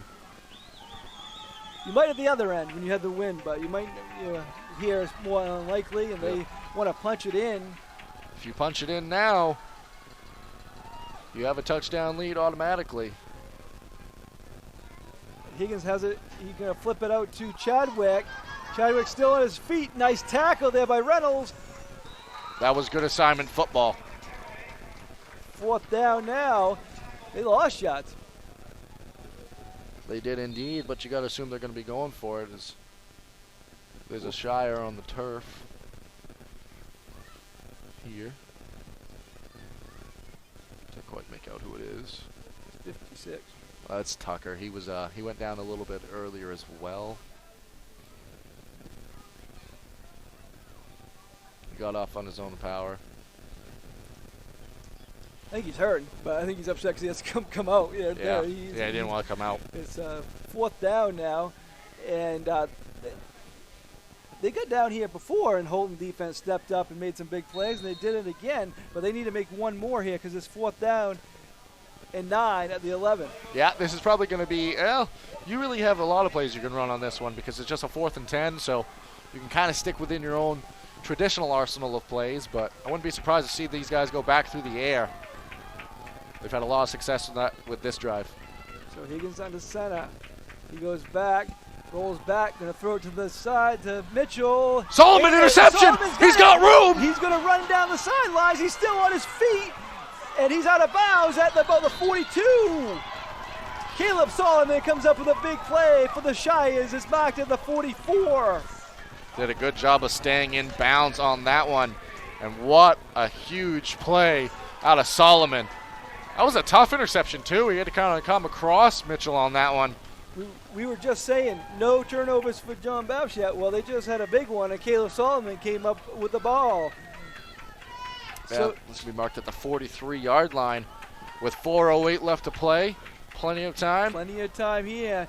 Bellier made a big play earlier. Ran it for 71 yards. On their second play. Expect some of him. Expect some of Noah Reynolds. And we'll see what happens here in the last 4:08 here in this 4th quarter. They're going back to a similar formation they had with success on that last drive. Man in motion. Bellier going to run this outside. Rolls to his right. He's still on his feet. He is still on his feet. He's gonna Still get on his first feet down now! And more. He gets taken down finally, but not before many yards for Bellier. Close to the 30. The key to this second half has really been getting Bellier involved on the offensive side of things for the Shires. That has made all the difference. He's had about 100 yards on his last 2 carries. Big play, Bellier, so far here in the second half. And they're down to the 33. 24 on that play. Had 71 on the play before, so that's net 95 within 2 running plays for Bellier. Came up big at the biggest moment so far. They're going to do the same exact thing. He rolls to his right. He's still on his feet. A short gain this time, but he still got 4 or 5 yards on that play. Yeah, I mean, they've run that play a couple times with great success with the two backs in the backfield within his right side. They send the wide receiver in motion to get to seal that edge with a nice block, and didn't have as much room to do it that time, so couldn't get in as much space, but still a positive gain of yards on that one. Gain 2 there. So 2nd and 8, 3:36 remaining fourth quarter. Same type of formation, but on the opposite side this time are the running backs. It goes to Reynolds this time. Reynolds goes to his left. He's still on his feet. He gets taken down at about the 25. So a gain of 6 is going to be 3rd and 2, I think. No, it's going to be 3rd and 2. Yeah, 3rd and 2. Yep, good call on that one. This is absolutely 4th down territory as well, with coming up on 3 minutes and 10 seconds remaining in the game. See what they do here. Expect a little bit of Bellier or maybe Reynolds. This looks like a very similar situation to the play they just ran. A lot of room to that right side. Bellier keeps it. He goes up the middle. It's going to be close. I think he might have got it. If he didn't, it's going to be just short, but they're going to go for it on 4th down. There's no question. But it's a huge play. Let's see where the spot is here. Clock's still running. He's going to be about a yard shy. You know, 1. So it's 4th and 1. What a huge play this is. Well, we saw this same type of play a lot of times in the first half, and they went to Henderson up the gut. See if they do that again. Houlton has all 3 timeouts left. This might be a situation where they call a timeout. A lot of times coming off the clock here. They might I think they're drawing it all the way down as far as they can, then they're going to take a timeout. Yeah, I was just going to say, though, they might want to save those for defense in case he doesn't get it, too. I mean, absolutely, but this is a crucial play in the game, so want to talk it over. We are going to take a short break here. We're going to take 30 seconds and be back with you for an exciting 2 minutes and 10 seconds. Be back in 30 seconds on WHOU. Hi from Jeans, where you'll find better TV and more ways to enjoy it. Get 190 channels for $59.99 a month with Dish. Plus, get a free voice remote on us. And remember, we're also trained Nest Pros and deliver white glove service for all kinds of smart home solutions, like the Google Nest Learning Thermostat or the Google Nest Cam Outdoor, which lets you look after your home from anywhere so you can travel worry-free. So come and visit our newest location on Stillwater in Bangor, or visit us online to find a local store near you. Back here with you on WHOU, and it's 2 minutes and 10 seconds left. Big 4th down play coming here as it's 4th and 1. Zach, you mentioned maybe a little bit of Henderson. He got the ball there in the first half, a couple short yardage plays, and he got him. Yep, maybe a little bit of Henderson, but also you can't rule out the most effective 1-yard play in the book, and that's the quarterback sneak. And with about maybe less than a yard to go, this play might define the game with a timeout called right there. Not a whole lot of timeouts left in this game for the Houlton Shires. And Henderson is back there. He's one of the guys in the backfield. Let's see what the play call is for the Shires. Yep. Huge play. 4th and 1 at the 24. The line's going to be packed right here, though. Might be Bellier. He might have. Calls his he own does. number. Nope. Let's see. He got it. He pushed through. Second effort. Good push by his own. Let's see. I think he did get it. Yeah. What a good second effort. So 1st down there. So now Houlton has the ball. 1st and 10. I think it's going to be at the 22. Usually clock stops on 1st down plays, but kept running right there. Home field advantage. 1st and 10 at the 22. Sticking with the tight formation now. There goes out to Reynolds. Reynolds still on his feet.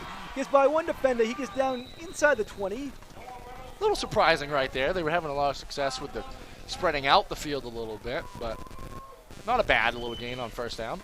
We said this would come down to the final minutes. It certainly is. And with 1:30 remaining now. Houlton knows a lot about 7-6 ball games, as that was the final score of their game against Belfast. They don't want it to be the score today. They do not. Right now they're down 7-6 with 1:20 remaining. Watch Bellier come to this side possibly. Bellier in the shotgun. He's going to run it himself. He does. Runs up the middle. No gain or a short gain. Now it's 3rd down. And now we've got a minute left to play, so this is really going to be defining the game. Might have gained 1. 3rd down, though. Yep, Houlton knows it, too. They take their second timeout. They're putting all their chips in on this drive right here. It's 3rd down. I almost think a pass play to Solomon or something, yep. Because really they haven't didn't stop that. I mean, they didn't get it once, and then they got an interference call. And to the credit of the Crusaders, they've done a great job since those two rather large run plays by Bellier. They've done a good job of kind of keying in on him and taking him out of that running play, as we haven't seen that same success since then. So maybe you do try to roll out a little bit here. You haven't had really a negative play with it so far, so maybe you try something here, and if it isn't there, Bellier just takes it himself, and you still have 4th down to play with. So there's 106 remaining. They basically got 2 plays here to get a first down. That's that the main defines the thing game right now. Yeah, they got to get a first down at least. They're hoping for more. 3rd and 7, so it's not right there. So it's 3rd and 7 here. 106 remaining. They're coming out with a tight formation, though. This could be a situation where they throw a fade to Solomon. They've done this before. Bellier under center. He goes back. He rolls to his left. No He's one still confused. on his feet. He's still on his feet. Short game, though. 4th down. They might use their last time out here to talk things over. Might as well. Unless they talked it over last time, but it's going to be 4th and about 7 or 8 here. So let's see what they do here. time coming off the clock, and now you don't have the 40 same seconds timeouts. left. They don't get a first down here. The game's over. You know. Correct, but I'm a little bit confused as to why they let so much time go here. Right, because You still have to score if you do get the first down. right. So they're going to call. Unless they have a kicker. That's true. They could try to. Caswell is the kicker. I think they might be going for a field goal. They might be going for a field goal. Interesting. You know, 16 seconds on the clock. they do have the wind going with them. Let's see what. Why else would you run it down like that? And call This timeout, unless you're gonna will kick a be field quite goal? the field goal, too. I mean, Yep, you see he's warming up the leg over there, Caswell. They are definitely going to be going for a field goal here. interesting. You don't see this a lot at this level. Because Especially this is, when they had a little bit of issues with the last extra point attempt, as the snap was mishandled and they couldn't get the kickoff on the extra point attempt. So going to be going for a field goal here. But all the same, if you're the Crusaders, you got to play smart assignment football. You can't give anything away here. But if you come up with a block, you win the game. a 36-yard field goal in high school football here with that That's a lot of confidence in their kicker, but the win. They do have the win, they though. do have the win They advantage. do have the win, so it might come down to this here. 36-yarder. I wouldn't be surprised if Coach O'Connell does a little ice in the kicker act here. Right before he's got 2 timeouts left. Takes it. He's going to take it in any second. He's got the timeout motion in He's hand. right there by the ref. He does call a timeout, I think. Yeah, he does right now. Yeah. A little bit of ice in the kicker attempt here. So very interesting here. Caswell, the kicker. Chris I don't know if I've ever Caswell. seen a game go down like this. He's a sophomore kicker. 37-yard field goal attempt. coming up. A lot of pressure on the sophomore right here. Caswell staying out there, trying to visualize it a little bit more. A lot riding on this kick. Last time I remember a kick to end a game, it was MCI State Championship. That was a key kick in a high school football game that ended up in a muffed snap that went down. MCI scored down the sideline to win the game against Lisbon. Yep. Eli Buzzle. That was one of the most dramatic state We're not saying it's that level of play right now, but that you don't usually see things like that can happen. Field goal attempt to end the game. 37-yard field goal. He has the wind with him. He might call his last time out too. He still could do that. Coach O'Connell could. So the Crusader faithful getting on their feet now. So 37-yarder here. Well, Chris Caswell. You got to get the snap down. Here's the snap. Snap is down. Blocked. And the ball is loose. The ball is picked up by the Crusaders. That's going to do it. That's going to do it. What a victory for the John Bapst Crusaders. As they're going to pull it out. Still 6 seconds left, but Houlton doesn't have any timeouts left. What a game, Zach. What a game. And this Crusaders defense, these past 2 weeks have really stepped up. And what a big play on special teams that time. Block kick, and it's going to send John Bapst to a 5-2 record. Yep.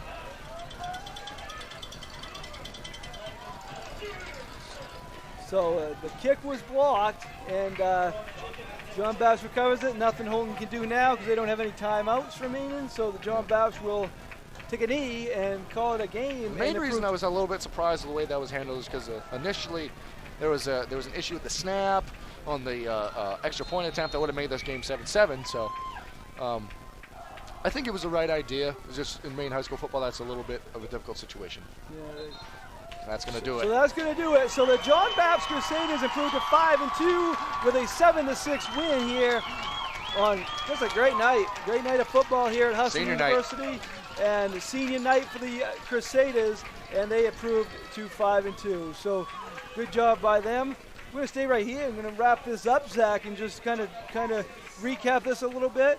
We can go right to the end. We can go right to the end where the momentum kept going back and forth in the fourth quarter. Yep. And then, the last play of the game, just a block kick to end it. Yep, the second half, we saw our only scores of the game, and we saw John Bapst go down and mount a very impressive drive that capped it off with a touchdown that started the drive on their own 39, and 9 plays later they ended with a touchdown. That was in the third quarter. A lot of momentum back and forth at the end of that third quarter. That ended in a muffed punt that went back to Bapst, and then Bapst struggled to score from the 18. Goes back to Houlton, and then Bellier, 2 plays later, 71 yards and a touchdown. And then the momentum felt like it was going a certain way. Don't convert on the extra point attempt, and really here we are. So 2 weeks in a row, Houlton has a 7-6 game. Last week it went their way. This week it didn't. Both teams have winnable games next week. They're both hoping to end the season strong. Both these teams will be in the playoffs. Yep. Now John Bapst puts themselves in position where they may get a home game. They could, they're 5-2 now. They're going to try to end it 6-2 next week. Great effort by both teams. Great night of high school football. Absolutely, and really that's all you can ask for out of 2 clubs is to give it all they had, and that's absolutely what we saw on that field tonight. Well, we're going to wrap things up. We want to thank you for tuning into this game on WHOU. It's been a lot of fun. My name is Mike Callen. I want to thank Zach White, Chris Lesnar, and Marco Almonte for producing this back in the studio. So thank you for tuning in. It's been a lot of fun. From Houlton University, good night.